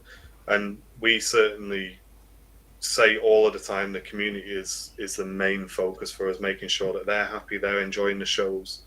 And without that, there's so many things that I'd say Airliners Live would have done differently. And even looking at the charity shows, it's the community that's raised the money for them. And it's all about the community for Airliners Live, 100%. Just going to jump in with a bing bong moment as Belgius has put £10 in the super chat. Hey. Playing newcomers on the lounge, but great to see Martin come across so well. Very diplomatic. Oh, yeah. Thank you for joining us. Thanks very much, Belgium. It's great to see you, pal. Yeah, very good to see you. Very political, right? Yeah. I'm going to say to you, Steve, speaking on behalf of these two as well, it's just the northern persona, to be quite honest. You were saying about attitudes and things like that. Yeah. You wouldn't experience much of that down in Dorset, would you? Well, the north starts at about Winchester in my book, so I think they're a bit further up than that. Let's have some more bing bong moments before the end of the show, at least. I did see a question, but all the bing bongs decided to.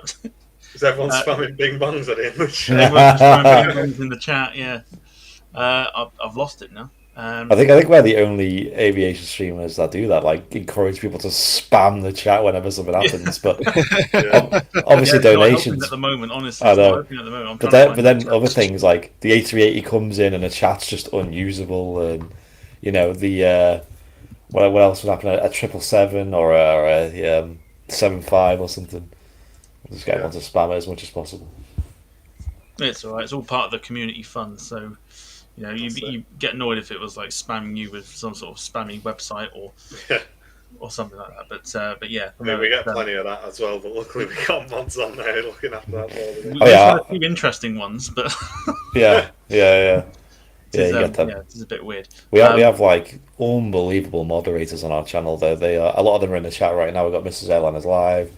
Obviously, you had Loopy on the channel here the other week, and he was fantastic. And it sounded like I was joking when I said it, but I said today, I was like, we've got a lot to live up to here, because Loopy's got like some fascinating stories. Like, and then me and Martin have only really got Airliners Lives to talk about. We not got any like crazy mad things that have happened in our life other than that. We're actually quite introvert, me and Martin. We actually just we get home after a stream and we like to just chill, and we just like we don't go out drinking. We don't really eat out that much. I travel quite a bit, but it's not really a social thing for me. It's more just like I like getting the content and I like the experience of it. But I must admit, and a few of the viewers will know I wouldn't say antisocial, but I'm quite happy in my own space and at home, like doing my own thing. So being so sort of extroverted, I'd say, on the channel and talking to people, that's probably one of the things that I would say really is difficult, and especially for people who are saying maybe in a similar mindset to me, that it does take a lot out of you, and you come home very tired and all of that sort of thing. But it is great to kind of just get out and just be like that out in front of the community and do the shows, and then just come back and then just relax. Yeah, we get a lot of love around the airport as well. Like, we've not had a bad experience with someone who's come and said hello. Everyone after the show, guaranteed after every show, we have people who we've never seen before, and sometimes a lot of amazing stories. They'll say, "Hey, you really helped me through this in my life," or "You really inspired me to get into photography or video or anything," or "You inspired me to come down and get into aviation in general." I mean, we had a guy today, didn't we, come over and said, "I found the channel and I've only been into aviation since I saw you guys, and I've just gone down the first time today and seen the A380 in person for the first time." You just think, wow, that's pretty cool, man. Just get people to come over and say that, and you just think, you know what, there's days where you come down and you think, oh, I'm tired today, and you got to be super entertaining and everything like that. But then when you get comments like that, it kind of just tops the bottle back up again, and it is great to meet everyone. It makes it all worth we try and be like, we try and be like a middle ground for like experience as well, because like the people who watch, sometimes there'll be people who like work at airports, you'll have like pilots watching, you'll have people who are veterans to the whole aviation industry scene, and then you also have people who just don't really know much about planes. They won't be able to tell you a Boeing from an Airbus. But we want to just encompass everyone. We don't want to like, because I find you get this with any hobby, right? There's always like an elitist approach to it. It's like, oh, you don't know what this plane is. How dare you? How could you not know? How could you not know what a 757 is? It's like, it's because you've seen them so many times. A lot of people just don't know. Like, they don't know what that is. What's the difference between a 330, 300, and a, That's what I mean. But they're the viewers who are going to turn into your regular viewers at some point. So you've got to be very careful with that, and just make sure you're keeping a good balance between giving enough for what the sort of regular guys want to see, and giving enough for what newcomers want to see as well. And we try and always keep that balance in mind as well. And how could you not love aviation? Like, honestly, it's so cool. We're going to ask you both the same question, and it's where your love for aviation came from. Where you reckon, Andy? And mine came from mostly traveling, and I got into flight sim quite early on, and it was mostly around the A320 I found most interesting for me with flight sims. But traveling in general, it's always been a huge part of my life. In fact, I thoroughly believe that like seeing the world is one of the pursuits of happiness. It's just like where your heart is in life. You want to see what's out there, you know. Obviously, that's different to people's tastes, right? Some people might want to see, you know, the UK, or I know Martin's very fond of the likes of Anglesey and Scotland and the likes, and I can understand that. But we always have the desire to adventure, and obviously aviation is just like the gateway to that. And the world we live in now, it's unbelievable how connected we are. Even like with so close to the pandemic, right? We're just exiting it still. It's still so easy to see the world. Like, look at Ryanair. You can get a flight all the way to the Canary Islands for like 20 quid. It's like it's bizarre, isn't it? And Owen's in the chat. He's gonna love this shout out that Play Airlines are starting at like Liverpool, and I think they already fly to Stansted. And with them, you're gonna be able to fly like return to the States from the UK for like 250 quid with them. It's like it's just unbelievable. I think it's less than that, to be honest. I think I've seen lower prices. So for me, that's where it's all come from, and that is like, planes are awesome as well, by the way. like the noise of them, they look great, etc. But that's my love for it, and it's just it sets me off, honestly, the aviation. Can I just add on to the question when you just mentioned then about like player and things like that? Do you think that you know, the low cost fares, do you think it's sustainable in this like sort of economy what we're living in at the moment? Price of fuel and things like that. You're not really seeing, like, you see your cost of living going up and the price of fuel for your car and things like that, but you can still get to the other side of Europe for 20 quid.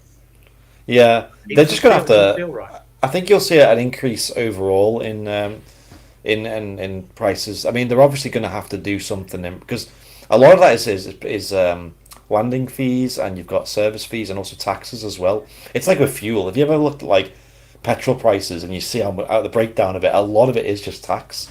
Yeah, absolutely. So obviously they're going to have to like try and balance that out with the amount of people that are traveling. There's a lot of factors to it, right? And there's also factors like going green as well. A lot of airlines like to go green. You can even pay a fee to like offset your carbon on a flight these days and things like that.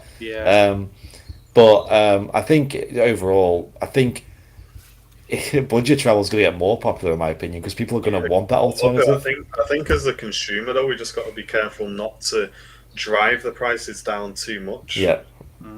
Because I think if we're sort of bearing in mind and kind of putting in perspective of where we're going to, and sometimes you're getting flight tickets for less than a day saver on the bus, and you just think, if we continue with that, is it just going to be a complete sort of, right, well, that company's gone, here's the new one, right, that company's gone, here's the new... Do you know what I mean? You maybe pay...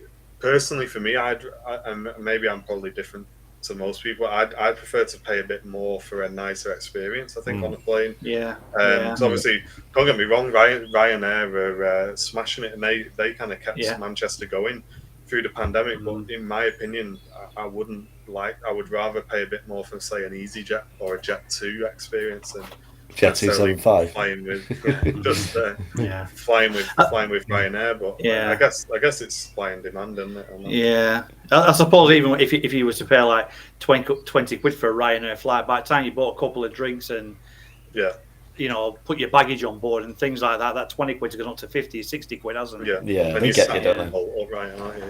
It's a race to the bottom. You're welcome for a private jet anytime you want it. Go on, then. Well, to get Martin on a plane, you'll need something a bit. You need a private jet. You need a private jet. When was the last time you? You're a nervous flyer, are you, Martin? No. What's that?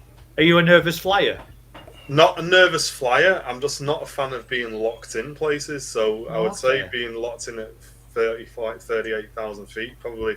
I'd say I used to travel a lot when I was younger, But that's definitely got a bit worse as I've got a bit older. So that's something that I'm hoping, I'd say, this year to try and work on myself. And I've took some flack for it as well. Don't get me wrong, but it's something that I'm quite happy and open talking about, because at the end of the day, mental health and everything like that is so prominent these days. And absolutely. And for people who, especially people with lots of viewers, if you don't talk about it, then you're probably going to find there's a lot of people in the chat who have a similar thing, and maybe they're embarrassed to talk about it.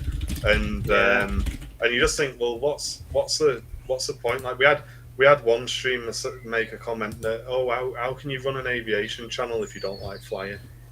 And I just thought to myself, what a stupid, narrow-minded thing to say. Like absolutely. You can like a lot of things without necessarily doing every single. You know what I mean? Do you like football? Well, why aren't you on the pitch next to Ronaldo then? You know absolutely. What I mean? At the end of the day, it's just one of them things, isn't it? You got to be open and honest about it, and you can't with mental health and things like that. You just got to talk about it, man. 100%. Absolutely, you do. Yeah. I know there was a comment before when Andy you were about Andy's streams, what he was doing when he did the full EasyJet flights and things like that. And somebody had put a comment in the chat saying that they showed some of this footage to nervous flyers, and because it was just absolutely sat on a plane doing nothing, it was nice and quiet. There was absolutely nothing happening, no dramas, no nothing.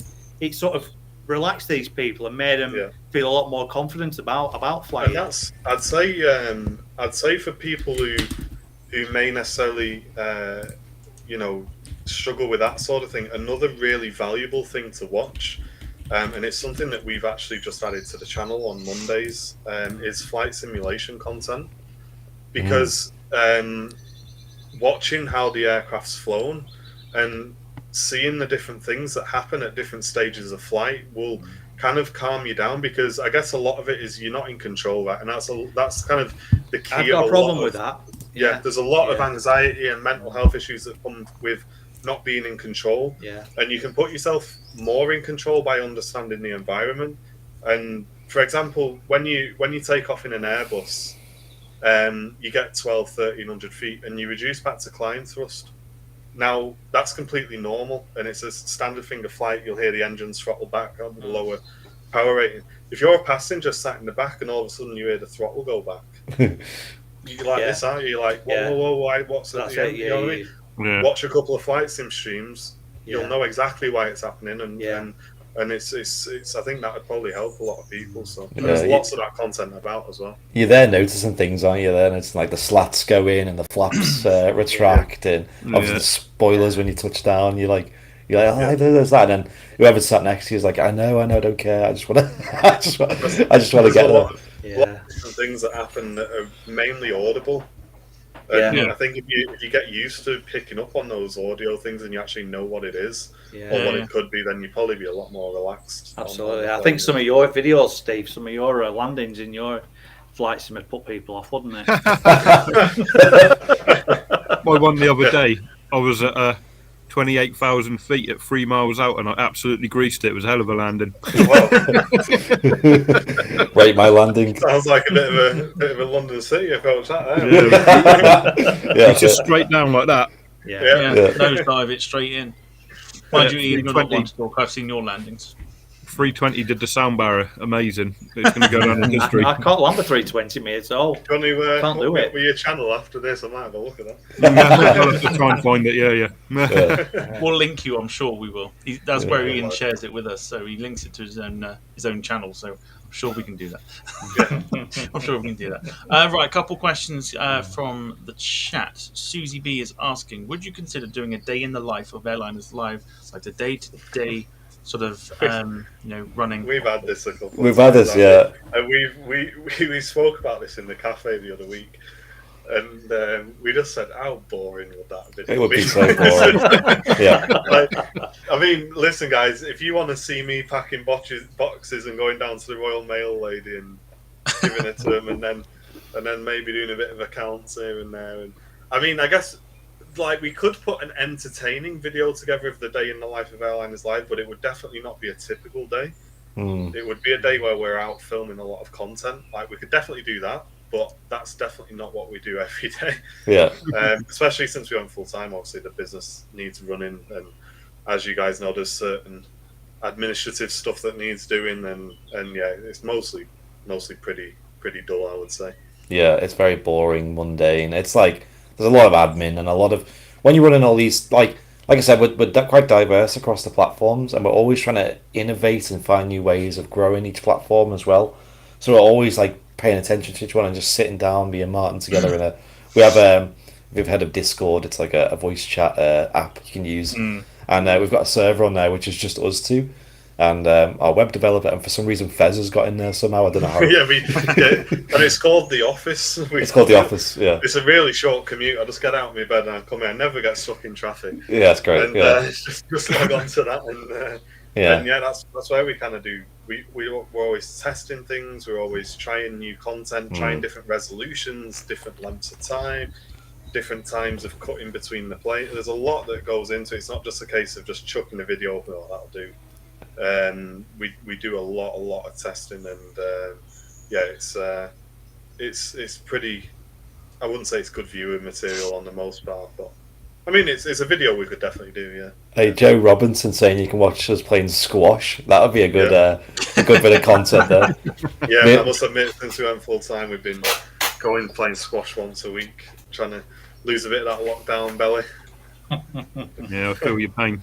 Yeah, well, we're actually quite chubby in real life. You don't see the bottom half of us usually, do you? You only see up here, so we'll hide it well. These footies are great for it, by the way. Yeah. Brilliant. Right, other questions we've got. Let's have a look here. Hide Your APUs, Jack Rolls is here. He asks, have you seen the Airbus Belugas before at Chester? Because he would love to catch them himself. Oh, well, Martin, you've seen your first one not too long ago, right? Yeah, so I saw him fly over a few times back in the olden days of Airliners Live. Yeah. But yeah, we actually went down there and filmed a few times. I did a vlog actually down there, which was really well received. And we just love filming the Belugas. It's so unique, and viewers love them, and they always do well, the videos. And Andy used to live nearby for quite a while, yeah, we love the Belugas. Love to do as much content with them as we possibly can, really. And where I lived was a town called Ellesmere Port, which is where the Vauxhall Astra plant is. And it's also where right next to Broughton in Wales, which is where the Airbus Broughton plant is. And I could just nip over it. Like it'd be like a 15-minute drive, and I'd go see them. And yeah, I've caught them many times. Shout out to the guys over at the Beluga Spotter group on Facebook, run by Stu and Lynn Jones, because previously, when I started spotting for them, you'd only see them on radar when they pinged up. You know, like there was no schedule, and there still is no schedule. You can't go, I want to go on the 2nd of July and see some Belugas, because you have no clue what's going to come in. And these are come in, sometimes no times in a day, sometimes once, sometimes 3 or 4 times a day into Harden Airport. That is where the Broughton plant is, and the spotters group, Stu and Lynn, they've got a lot of contacts inside, and they relay a lot of information. And as a result of them guys, if you're looking for movements about Beluga spotters or advice about spotting in that area, get in touch with them, the spotters group on Facebook, because they are Stu's a good friend of mine, and also it's an unbelievable group. They give so much time for everyone. Yeah, he's absolutely awesome. Like the first time I went down, he just showed me around all the places to go. I got a lot of time for those guys. Yeah, so big up them guys, and they post all the movements the night before. So I think probably by now they've already got the movements for tomorrow up. Since it's Monday. They don't fly on weekends, by the way, into Harden. It's just weekdays. Yeah. I was going to actually ask you about that. If I know I live near Wharton, and he obviously it's where they build Typhoons and things like that. Yeah. But you never get to hear about anything what's flying. But there are these little cliques of guys who sort of have insiders and things like that. Yeah. Who just don't say anything to anybody else, sort of thing. But it's not like that with the Belugas, because it's like anything's going to be hit and miss, and they're either flying or they're not. Yeah. So it's nice that they actually tell you when they're going out. Yeah. That beluga group is brilliant. That beluga group is an example of like an aviation community done really, really well because it just brings everyone together. Like people who work at Airbus, people who are experts, and then people who are just like, wow, look at that plane with a face on it. It's so cute. And they get the kids down, and they all go crazy for it. So, they do a great job. And there's a few groups around Manchester. I don't really use Facebook anymore, other than for Airliners Live. I actually deleted my account pretty much. I deleted all my friends and everything because I thought Facebook was useless as a social media, but for groups and things and chat, the Messenger app is really good as well. So keep hold of that as well. Brilliant. We'll move on to a question from Lauren Jane, which will probably get us all talking. Which is, what is your all-time favorite livery? Any aircraft, any year? Ooh. Landor 747. Straight in there. Absolutely. 100% Landor will probably beat everything else for me. Yeah. I don't know about historic, because there's just been some really good ones. But I'm too set on... that Iceland Air Hecla Aurora, the Northern Lights livery. I don't know, it's breathtaking. It's when you see it in person, it's just like your eyes are glued to it. Yeah, it's a stunner, isn't it? Yeah, it's wow. Yeah, I heard you mention about the one with the mountains painted on the side. Yeah, you were talking about it today. It's the glacier, livery in it. So I've seen actually hand painted that. So did they hand paint that? Wow. It's been hand painted, that one. Wow. Yeah, it's not a transfer. Yeah. So there's that one I've seen, and the Hecla one. I'm still waiting on the last one to come in, and then I've got the full set. I'll be happy. So yeah, just waiting on. It's got the red stripe all the way down. Or the independent. Oh yeah, 757, 300. Yeah. What do you think of the new ones? We said on the show before, obviously, the standard Iceland Air livery is all right, as in the old one. The old one. And I would say the same about the new one. It's all right. Now, whether or not they do any specials on these newer aircraft would be what takes it to the next level. Yeah. The one thing I would say, which I've said on the show before, from a plane spotter's point of view, is I'm really glad that they did the different colour tails. Yeah. So at least we've got something to collect and go out and shoot. Absolutely, right? We get all of them. I quite like that they've done that. And the livery itself is definitely growing on me a bit. The more I'll say it's a grower, isn't it? Definitely. It all just comes down to whether or not they do the specials, anything special. Oh man, I hope they don't mention the Condor livery then. Oh, the stripy one. Don't get me started on that. It's just, I don't know. It looks all right. It just doesn't to me feel like much effort went into it. We were saying last week, it's a stunning marketing ploy because the whole of the aviation industry is talking about Condor all of a sudden. Yes, that's very true. That's it. I think you were saying, Andy, it doesn't line up with the exits or the windows. It's really not. If you're going to go stripes, at least make it OCD good stripes. OCD, make it spot on. They not care where the windows are, where the doors are, whatever. It's like that Thomas Cook Club livery, and you open the door and it says something it shouldn't. Yeah. If you know, you know. If you know, you know. If you I love Cook's Club, whatever it says. Yeah. Is that what it says? Is it? Yeah. That's what I was meant to say. But it ain't Cook's Club. Brilliant. All right.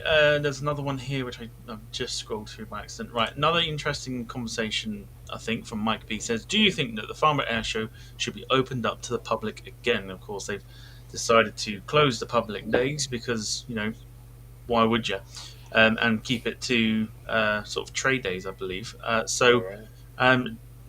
Anyone, obviously, I've been to Farnborough Air Show. Anyone else been to a Farnborough Air Show? I've never been to Farnborough.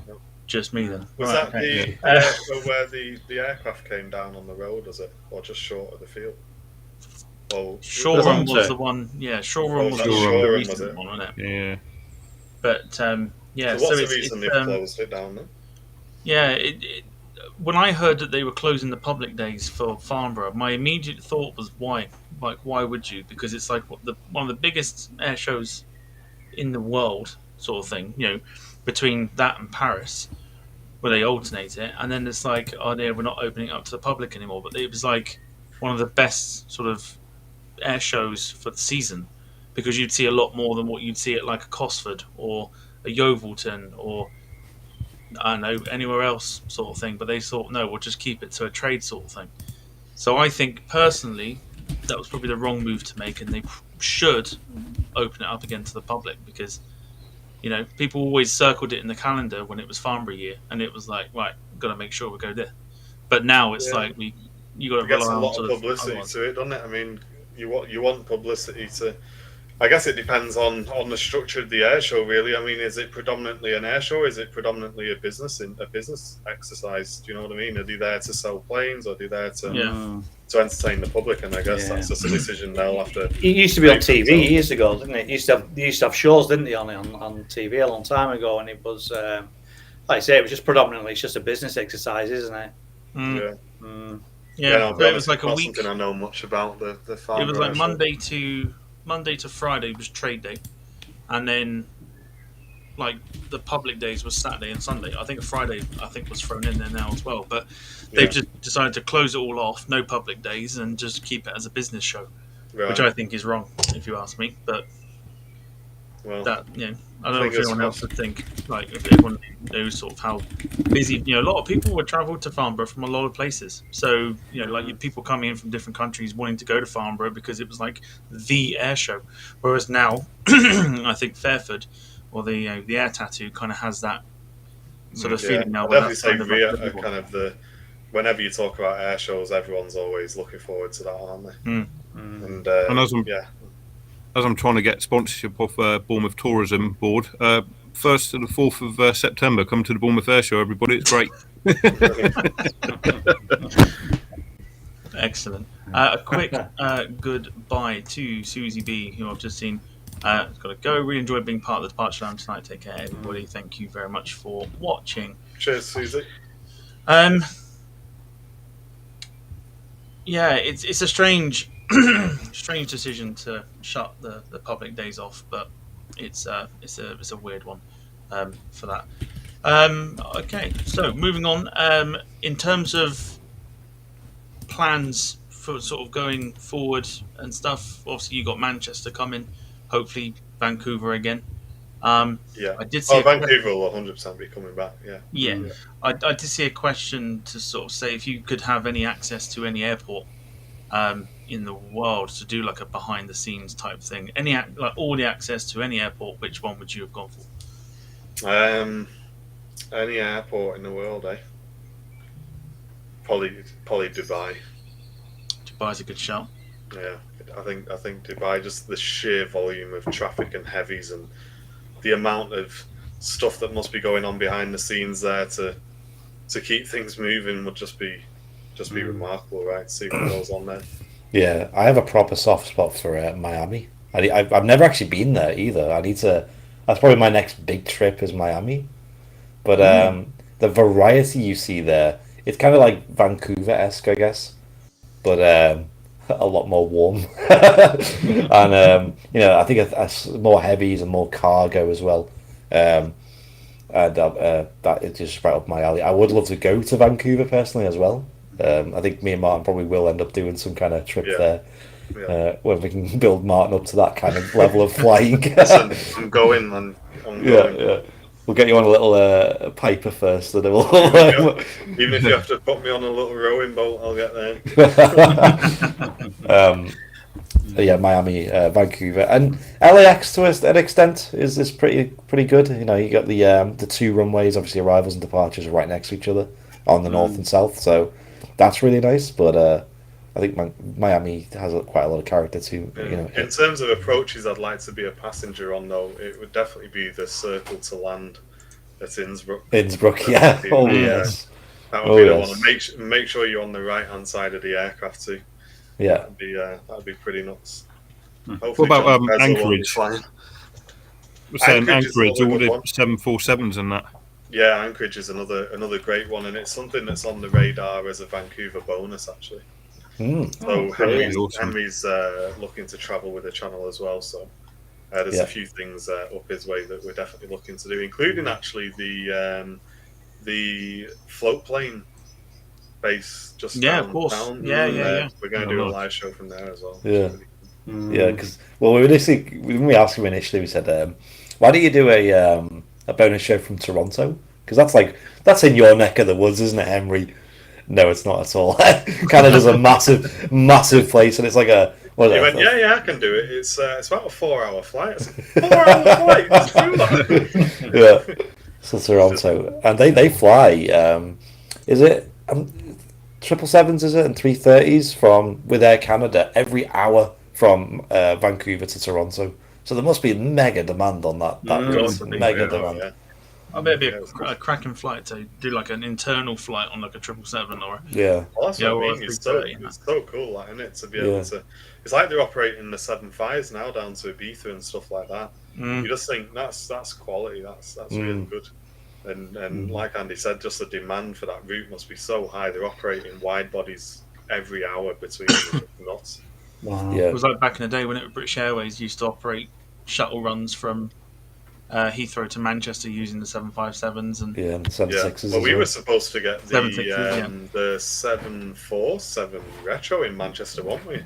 Correct. They were going to do the flight, and I think Greenpeace going to put a hold on that one. But yeah, that was pretty bad. A lot of ad geeks booked tickets on that flight as well. That was a shame that didn't happen. So what happened? Did he just rock up and it was just an A320 instead? Well, no, I think he changed it the day before, and then luckily they did offer refunds on it because they kind of clocked on that a lot of av geeks were flying on that because it was the retro 747, and they advertised it as a retro 74 as well. So yeah, that would have been awesome to see. Because you'd get people doing that, wouldn't you? If you did let's say you did a flight, I don't know, to Paris or something. And they just used like an A380 one time. You get people flying there just for that. You did the other month with the Madrid flight. You did. That was it. They were doing the crew training from London Heathrow. Yeah. So Steve, you can vouch for that too. Oh, did you fly it as well? To be honest, I flew Heathrow to Frankfurt and back in the morning just to say I'd been on a 380. Yeah. I did the same. It's quite cheap as well, wasn't it? It wasn't expensive. Well, I did it. I'm not showing off. It was just pure facts. I did it in business class there and back for less than 200 quid. Yeah. I remember that price. Yeah. The only reason we didn't, Andy didn't fly business class was because he sacrificed his business class experience to get a good view of the wing with the GoPro. Yeah, I mean, in hindsight, we could have just bought 2 tickets and stuck the GoPro there and let you all swap into the business class. I mean, I just sat and drank champagne and ate good food, pretty much, and still safety cards. You're still getting hate mail of Greta Thunberg for it now, aren't you? I'm sure get over it, I'm sure. Yeah, that was a great flight. I did Madrid, so the same. I think I stayed like 2 nights in Madrid, and that city is amazing. By the way, Madrid. Oh my gosh, what a beautiful city Madrid is. But that was awesome, and wasn't that because it was for an entire month they were running the A380 once daily from Heathrow to Frankfurt and Heathrow to Madrid, right? Yeah. And it was to train the crew up. Yeah, it was probably not the most economical decision of their lives, but it worked. Well, it was that ridiculous. I saw Frankfurt for an hour and a half. I had enough time to buy a fridge magnet for my mum and a keyring for my brother, and come back again. Yeah, and I was back in Heathrow by midday. It was my carbon footprint.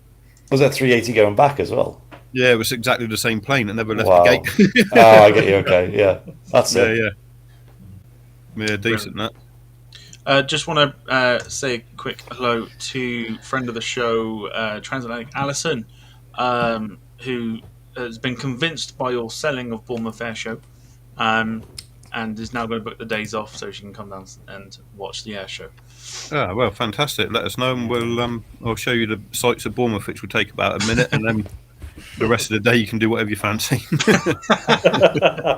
She'd be better off up at Blackpool, wouldn't she? Yeah. We don't even have donkeys on the beach down here. But yeah, resident friend of the show and Virgin A330 pilot who, as a funny story, caught her departing I can't get it out now, Heathrow last weekend, and she texted me from the cockpit saying that she was running behind because of bagging issues with passengers. So it was a massive wait to actually wait for her to depart. Footage ain't brilliant because I was at the other side of the runway, but still managed to get her anyway. So, but a big hello to her. for tuning in this evening, as always. What do you both do to switch off from Airliners Live? Drink cider and sleep. I message each other with ideas for where to go next, I guess. Yeah. So you don't really switch off then? I'll be honest. I really don't think I do. I'll be honest that much. I like photography and I like a bit of wildlife photography and stuff like that, but it's not something I do very often. So yeah, I'd say really I've got me fish tanks and stuff that I keep on top of, and yeah, I'd say mostly, to be honest, I enjoy being busy. Definitely for me personally, it's good for my mental health, keeping nice and busy, and the channel kind of looks after that for me. So yeah. I'm pretty much full send it, I guess, at the moment. It may change. Me and Andy have got a kind of thing going in the background, a bit of a photography vlog channel, which we haven't actually spoke about before, but we are going to be launching that. So I guess that will kind of take over as our relaxation kind of thing, just go off and do that. But yeah, at the moment it's just work. Is that going to be photography, aviation photography? Just no, general photography, landscape photography, nighttime photography, all that sort of stuff. Wow. Kevin D kind of answered the question. I mean, we don't do that all the time, but squash, gym, barbecues. Yeah, pretty much. Yeah, we had our first little barbecue because I've just moved house. This is like a new place for me. Okay, right. I moved much closer to Manchester because I used to be in Ellesmere Port, which is like almost a 70-mile round trip to Manchester Airport. But we do watch quite a lot of YouTube and Twitch as well. Oh yeah, Jen in the chat. Yes, I do like watching a lot of streams actually, especially on Twitch. It's something I enjoy. Yeah, that's a good show actually, Jen. I didn't even think of that. And I watch a lot of YouTube. So too many hours watching other people's content. I was going to ask that. Is that what you do? So when you're relaxing, rather than watching Squid Game on Netflix, you'd watch somebody else's stream? Yeah. I must admit, it's super niche. The stuff that I watch, and it's probably not to everyone's taste. But there's a lot of content regarding, Grand Theft Auto, the game. There's kind of a very niche section of that, which is kind of like role play servers. So people will go on and they'll make a character. Yeah, and they have to be like the British police and things like that. Yeah, but on these servers, they basically stay in character, and they've been in character for the last 5 years. Every time they go on, and the stories that just develop, everything's improvised. Oh wow! And it's one of those things where you just watch and you think that's because you have to remember everything that character said and every interaction they've had with other characters and stuff, and you can never break character on the server because you can get kicked out of it for doing it. And some of the biggest Twitch streamers are in that at the moment and making millions from it. Wow. And the stories that come out of it are pretty interesting. And it's a lot of it's a comedy thing. A lot of it's quite comedic, and I enjoy watching that. And and enjoy a lot of just YouTube videos in general. Really, I spend a lot of the time on YouTube. I think Andy's probably more YouTube than Twitch. YouTube for me, Dragon's Den is like my number one. That's that's my go-to. It's such a good show. Yeah, it's brilliant, isn't it? Yeah. Loving the new season as well, and just like general hanging out and trying to get out and doing things. But no, it's must be difficult for you. Yeah, but I'm not complaining about it. Like I do love that channel. We love doing it, but we just got to be careful not to burn out because that would be disastrous. That is something we're super conscious of. Is just. Especially now with the reschedule as well, it's just making sure we've got that time to, we've got the channel settled, we've got the business settled, we're full time now, so now's the time just to go right.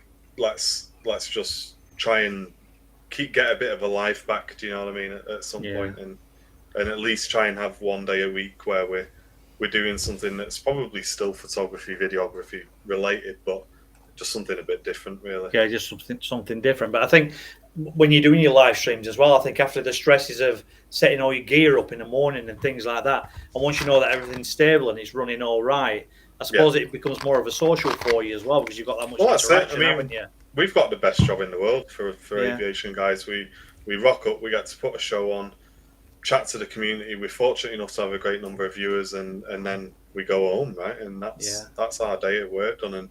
And we're very sort of feet on the ground with that. We know we're fortunate to be doing what we're doing. Absolutely. And be lucky to be where we are. And yeah, it's just I think you can very easily kind of, the channel's all right now. It's big now. We'll just do the shows, that's that, it'll do its thing. You can't sit back on it, I don't think. You got to be very careful with that, because the minute you start taking it for granted, you can probably quite quickly lose sight of either changes or maybe the community's not enjoying a certain thing, and you have to be switched on with it for sure. Yeah, definitely. Because like I said, we also have a bit of an income from our videos that we upload. So Facebook is a big one. Yeah. Because they just like YouTube, they run adverts on Facebook videos. So we have a bit of like a meta we stick to with that. But that's changed massively in the last year. Like the things you'd upload a year ago wouldn't even like get any views these days. You know, it's crazy how much it changes, and it's really toxic, because it could be like 1 month you could do really well, and at one point we were kind of relying on that to fund the channel quite a lot. But these days we've balanced it a lot between all the platforms.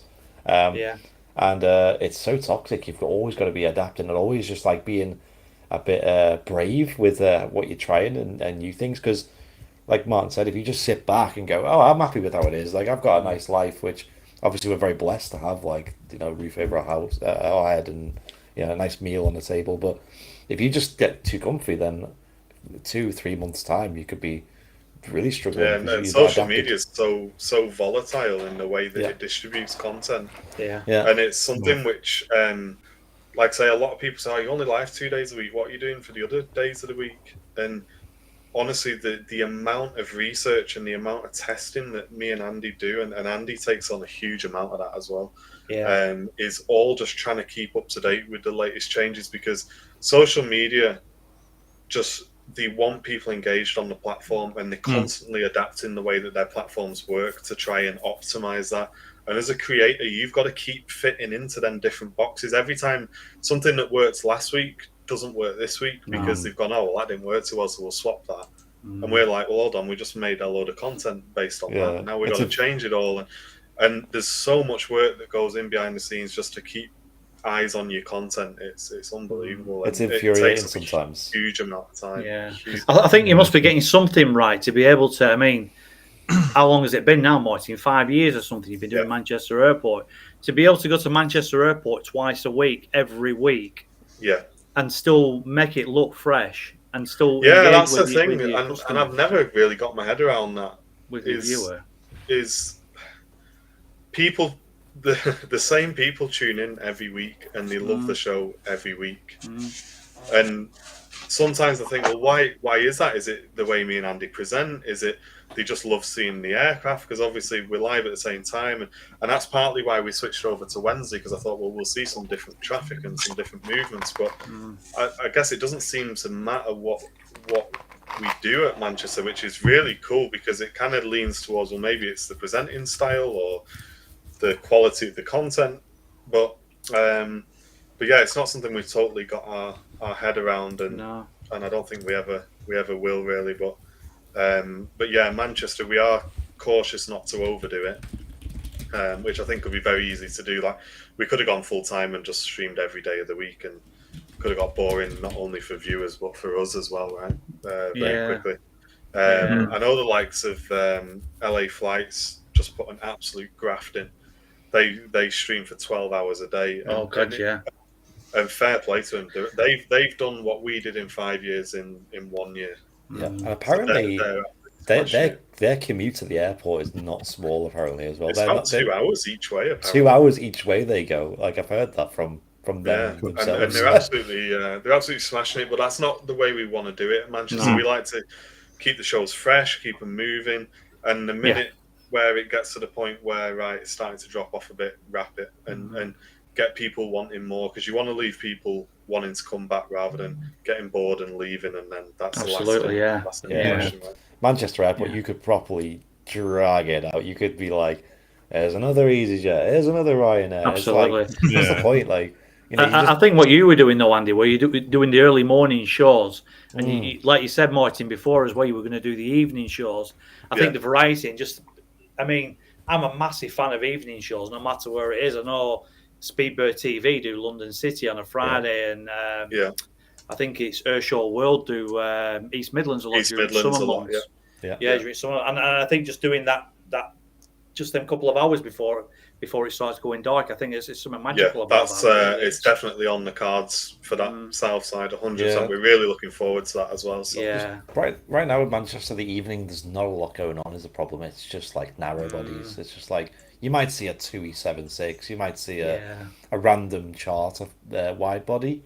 But the thing about Manchester is our schedule of like 10 a.m. till about between 1 and 2 p.m. You see all like everything you want to see. That you see like the Emirates A380 moving. You'll see Qatar 777. You'll see many TUI Dreamliners, many Virgin 330s. Whereas before that or after that, you're not really going to see much. It's like I think you've got to time it quite right, haven't you? What about the Qatar 380s coming back into Manchester? Is that going to happen? No. It's not going to happen. I've heard there's not the capacity for it. Right. Which is weird, because they fly like 2 or 3 times a day, don't they, at the moment? It's like, why don't they just fly one big flight? Like, what's the point of flying all these little planes? I mean, that's what I've heard. I don't know if it's changed. I must admit, I've not heard anything about it for maybe a month or so. But that was the last thing that was said. I know in the summer we're expecting Singapore 380 to operate for a while. For some football related flights, which will be awesome. Really looking forward to it, because that's an iconic livery. That's going to be absolutely, so we're looking forward to seeing that, and apparently it's an Atlas 7-4 going to be making an appearance at some point, which would be pretty sweet. Potentially ex-Virgin. I don't know if that was something. Owen mentioned something about that today, whether or not you got to the bottom of that or not. I think it could potentially be an ex-Virgin aircraft. So obviously it won't still be in the livery anymore, but it'd be nice to see it again, right? Yeah, we got so lucky at Bournemouth that we've had 3 different 7-4s in this year. There's an ex-KLM one came in. The old Saudi Air, which used to belong to Aden, came in. And we had one of the ex-Virgin ones come in as well, and it's still got the red tail and red winglets on it, which is pretty sweet. Nice. Why were they? What's Bournemouth like? Is that would have been freighters, would it? Yeah, well, if you come to Bournemouth, you'll get 2 or 3 Ryanairs and a TUI a day. And the Lauda. Sorry, a Lauda on a Saturday. Which the whole town comes out for. But we've had 340. There's 340s there. There's 4 or 5 of them. They were doing China runs, but even though they packed up now, but 7-4s were coming in from Seoul quite regularly at the start of the year. Nice. Yeah, you're getting few and far between seeing those now, unfortunately. Yeah, no, it was decent, but it was always raining when they came in. That was standard. Yeah. For us, East Midlands is our local kind of cargo airport. It's about an hour, maybe an hour and a half at the most from where we are now. And problem with East Midlands is all the cargo traffic is in the late evening. So obviously the winter months, even spring and autumn, it's like you can't get any daylights during the busy time. Whereas in the summer, we'll be making plenty more returns to East Mids. Obviously, you get anything there, can't you? You get like many 7-4s, you get 765s, whatever's. It says here that the Atlas 747-400s were V Roy and V Ross. Ooh. Okay. Yeah. I'm so bad. I think GV Ross wasn't that Forever Young. Don't know what GV Roy was. I remembered all these so well back in the day, but now I'll put you right on spot now, haven't you? Frantically Googling. I know. I had them all written down because I was tracking them as they were retiring and trying to remember we were pretty fortunate to cover all of the retirement flights, and that was definitely a memory of the channel. Just every single one of the Virgin 747s we streamed live. Retiring. Virgin press office loved it. They were sharing it with their staff, texting us, great show, everything. It was they had it in their office, didn't they? Yeah. The Falcon was awesome, by the way. Do you remember the Falcon livery? That was fantastic. That's sadly retired out of Manchester as well. Wonderful. Right, I got one more question from the chat, and then we'll start to sort of wrap the show up. Otherwise, we'll be here all evening. I've got work tomorrow. Michael K is asking, on a light-hearted note, what's the funniest thing you've ever filmed while live streaming? Funniest. I would say the time I've laughed the most on a stream was East Midlands, when me and Andy went to East Midlands, and the rain, guys, honestly, you've never seen anything like it. It was the heaviest rain I think we've ever had on a live show, and kept streaming. And we just had such a laugh. I ended up trying to go to the car, and if any of you have spotted from East Midlands, you've got that big slope, haven't you, that goes down. Yeah. And I went the whole way down on my back, the whole way down there. Andy's filming, he doesn't even notice. I'm planked out on the thing, smashed me back on the hill. It's like calling for help. That was funny. And then the rain stopped, and there was a huge lightning storm that went. Like, we just got absolutely drenched, but we loved every second of it. And then to top it all off, the 747 that we were waiting to go out, they changed runway direction, so it actually took off towards us, which is what we wanted. And lovely! And it did that. It was just a mega stream. But we had such a laugh. Jen was in the. Jen come down with us, was in the hotel room. She didn't come out. She was just watching the show from there, and she had a great time as well. A few people in the chat have reminded us of a few ones. One, the jelly bean Russian roulette that we did. You're so glad you didn't partake in that, Martin. I think you were in work that day, right? I think so. But I did have a go the following stream afterwards. Yeah, and we have birthday streams, and we've kind of made it a thing because one of us did a big thing for our birthday, and we're like, we can't let one of us do it and then not the other one. Yours was during lockdown though, so it was like you did like a flight sim stream, and it was just dead silly banter. You actually had a GIF of me dancing on the screen that everyone seems to just laugh at, which was like the most ridiculous dance where I was like flapping my arms around all over the place. So I said, for my birthday, I'll do something. And we got that. Has anyone ever played it? That I think it's called Bean Boozled or something. Bean Boozled, yeah. Bean Boozled. Yeah, oh my gosh, they're horrible. I was like, it's really a jelly bean. Like, if it's bad, you just swallow it or you just spit it out or something. But man, when you bite them, they explode in your mouth. Like, get into all the crevices in your teeth and your gums and under your tongue and everything. It's just like this horrible taste of like either dog food or I can't remember what the other ones were. Grass clippings and bogies. You got all sorts of the worst one by far was the last one I did, and it was chili. Oh my gosh, it was so spicy, and it was just like horrible. But Welshie Kev in the chat, I just clocked on saying about the Tower Bridge stream was superb. So one of the other things through lockdown was we were doing the quizzes, but we also did a UK VFR tour. Yeah. So we basically took off in was it DA-42? Diamond 42, it was, Diamond 42 aircraft, and we flew the whole way around the coast of the UK, VFR. Wow. It lasted a few months, and we got to London, and we got a bit daft, and we decided to try and fly between the bits on Tower Bridge in MSFS, this is. So you're coming along and we're going down it, right, here we go, got it lined up, bosh, you hit it, and I was convinced I'd gone through the middle, and my thing just hit the bridge. I'm upside down, crying my eyes out, laughing. And Brown Bill's, he's flying along with me, right, and he's convinced that, you just hit the bridge, you must have hit. I was like, I did not hit the bridge, I swear. And he comes and he goes, here we go, wait, and he hits it and he flips up in the air and he lands on top of the bridge upside down, right? And it turns out in the sim they've got like this invisible wall between the two things. You can't fly between them. The chat absolutely love that. It's one of the probably most viewed clips. That meme lasted for ages, didn't it? Absolutely ages. Yeah. I think we've tried something like that. I think the three of us, we've tried to fly through something and not realize there's an invisible wall. So we're all like yes, we're going to make it, go through it. And all of a sudden you just hit this wall and just crumble out. Too many times. Inverted if you're really showing off. Yeah. There you go. And a challenge from Alison. If you ever get on the sim, try flying under the Gatwick Bridge. All right. Be an interesting one. I think we'll have to turn the sim on for that. Give that a good go. Yeah, but that was hilarious. wonderful.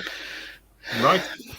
So it's amazing that we've now hit 2 hours and 10 minutes, but it's just literally gone by like that. Yeah, it's fantastic. But it's been mega, boys. Really, really fun show. But we're going to do some shout outs to kind of begin to wrap the show up. Then we're going to announce who we have on next week. I have a video prepared for that. And then we'll say our goodbyes. So anybody in the chat that wants to give anybody a shout out, we'll put them onto the screen as we do ours. And we're going to put Andy on the spot to do some shout outs to whoever he likes. Yeah, shout out to Tony P in the chat, Tony Parkinson saying bing bong. Yeah, Tony. Tony, a lot of our regular viewers have made appearances. Yeah, thanks to tonight. everyone who's tuned in today, guys. Yeah, hit that subscribe button, support these guys. It's been a very entertaining show. I'm sure we'll be a guest on sometime in the future again. Tonight was actually our first ever podcast we've been on, believe it or not. We've been invited on a few other ones, and we actually used to obviously work full time and stuff, so it was just that impossible to find the time when both me and Martin were free. So we don't do halves on Airliners Live, do we? Lovely. We'll go on to Martin for your shout outs. Yeah, we got my Mrs. Airliners Live putting up with me being out of the house 24/7. Thank you very much. It's in the chat. Kevin, I'll just shout out some regulars. We got Kevin and Jenny and Yorkshire Rose, Tasker, Loopy, of course, who you guys had on the show on the last show. Mr. John Fezzer, who looks after all flights and content. He's kind of the mastermind behind the scenes of Twitch. And all the channel regulars. I'm sorry, I'm sure I've missed quite a lot of you guys. But yeah, massive shout out to all of our mod team as well. And Owen, by the way, in the chat, who works, he's got his first day in work tomorrow. I don't know why he's up so late, because isn't he in work at 4 you're in work at 4 a.m. I know, he's still watching this. He's probably just committed to finishing it now. He's got his first day in work tomorrow, working at Liverpool Airport. So he's finally got a job in aviation. Yeah. So good on him. And he's like he's probably one of the most knowledgeable aviation people I know. Like, he knows everything about it. Yeah, he does. He knows everything. Yeah. So he'll do well. He'll run the place soon, I bet you. Brilliant stuff. Right, Steve, over to you. Yeah, well, first up, thank you to you two for coming on tonight. It's been absolutely brilliant. Thanks, big fan. No, assuming I haven't woken up upside down in a hedge covered in kebab and beer from the night before. I'm always tuning in on a Sunday, so appreciate your good work on that. Thank you very much. Thank you. I'm glad you enjoyed the shows. It's a pleasure to be on the podcast as well, mate. Yeah, appreciate it. Everyone who's in on the chat tonight, we appreciate you being here, and obviously Tom and Ian, as always. It's always a pleasure to be part of it. Mm-hmm. Strength to strength, I think, is probably the best way of putting it. It's getting there. It's getting there slowly, but it's getting there. Right, Ian, over to you. Just a massive shout out to you, Martin, and to you, Andy, for tonight. It's been absolutely fantastic. It's been nice to have a right good chat to you both. I've been watching you since you first started with Charlie many moons ago, and it's nice to be able to have a chat, because when you're down on the airport or something, you sort of see you there, but you never get a chance to say anything or anything like that. Yeah. So that's absolutely fantastic. Yeah. Come over when you see us, mate. Yeah. I'll try and blag a t-shirt or something out of you. I'm from Preston, note for note. Yeah. Listen, you don't get anything you don't ask, mate. That's right. Yeah. The best thing is when we wrap up the show is the best time to approach us, because obviously when we're live, we're just multitasking and in the zone. Yeah, we've always got time when the shows are done. If ever anyone just sign your cap and throw it to us.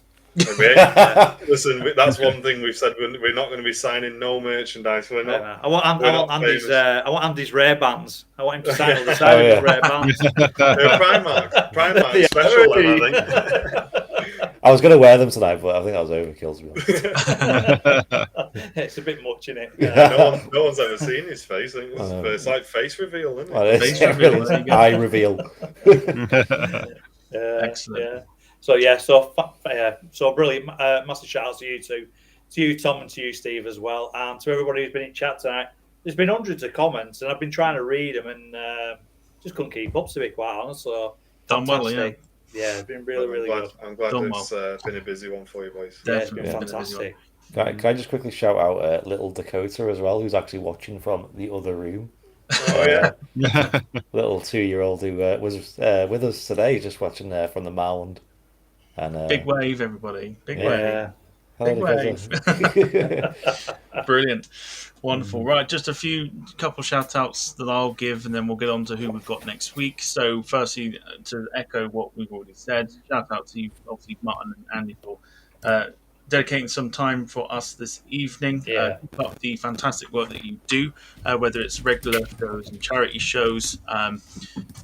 A lot of people that I've seen in the comments that are probably regular viewers of yours say that you've probably got one of the best communities, if not the best, and you can kind of see that. So keep up the good work, and obviously I imagine you'll continue to grow as a channel anyway. So all the best for what you do, and of course you're welcome on at any point in the future. Yeah. Cheers, mate. Likewise to you guys as well. You're smashing it on the content at the minute, so keep it up, boys. Cheers. Thank you. Thank you so much. Thank you so much. Steve, shout out to you and Ian for turning up. You're welcome. Doing a stellar job as always. Well, I've done for every week for the last 12 months, Tom, so I've not done so bad. No, you've done all right. And even if you don't, at least you tell us. But shout out to you for obviously contributing and doing such a fine job. Everybody that's watched this evening, and of course, if you're watching for the first time and you subscribed and you super chatted, thank you very much to everybody. Hopefully, we'll get to see your names in the chats in the future. Now, small little video for who we've got on next week, which is going to probably mean I'm going to have to change it to this. Get rid of my logo and that because it's going to get in the way. Here's who we have next week, and I'm dead excited for this. It's one of my favorites, and I'm super excited.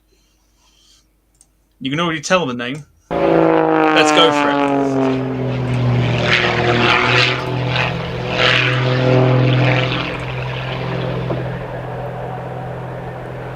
Do you know who this is? Obviously, you know who it is. It's just showing on the thing. But I'm trying to find the image now. There we go. Next week, we're joined by Rich Goodwin as he prepares for the air show season. He'll be with us to talk about his particular routines, what it feels like, and pretty much everything to do with his local aviation. What a sound. Just a small little bit like a play of a clip, just to kind of give you an idea for who Rich Goodwin is, if you don't know.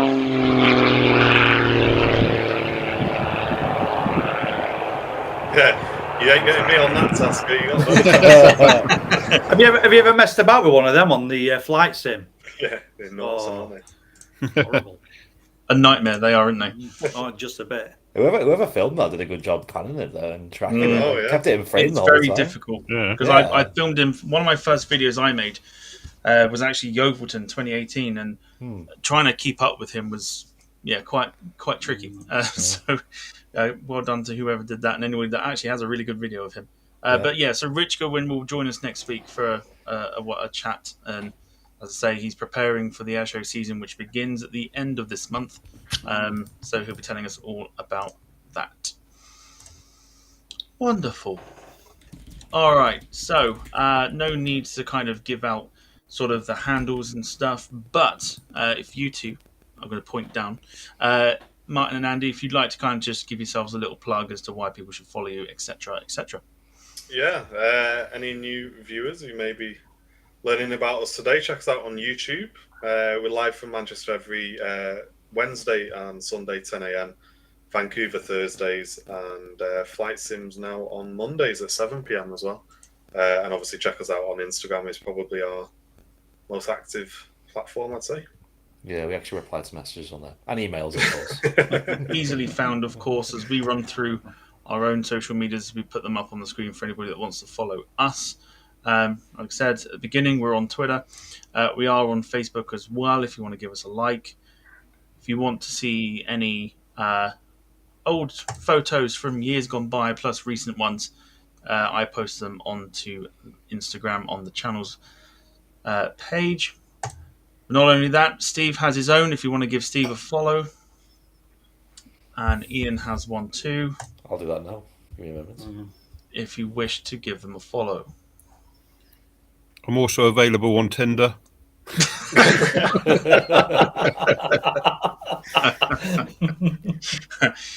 Oh dear. I had a funny feeling you're about to say that. And A free T-shirt every day. Yeah. free Yeah.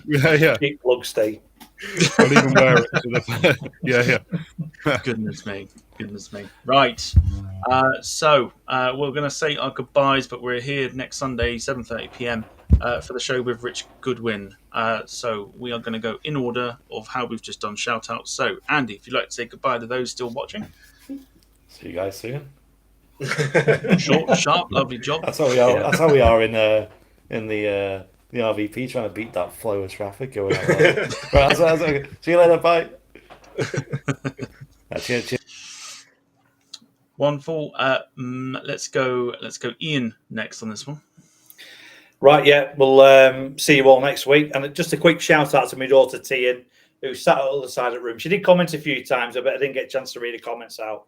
So yeah, I'll give you away from Tian from here. So I'll see you all next week. Cheers, Martin. Cheers, guys. Lovely. All right, Martin, if you'd like to say goodbye to those still watching. Yeah, thanks for all the regulars tuning in, supporting the guys today. And again, thanks to you guys for having us on. It's been a pleasure. Appreciate it, mate. No problem. We'll see you again, no doubt. Steve, in the most Steve way possible, if you'd like to, quote your T-shirt and say goodbye to those still watching. Yeah, again, thanks for everyone who's joined us tonight. Really, really appreciate it. It's been a brilliant show. If you haven't heard this before, sit down and enjoy it.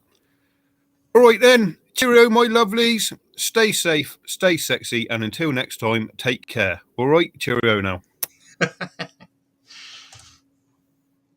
Wonderful. See you next Sunday, 7:30 p.m. For another probably fantastic show. Have a fantastic week. Don't do anything I wouldn't. And we'll see you next week for another show. Take care, everybody. Bye-bye.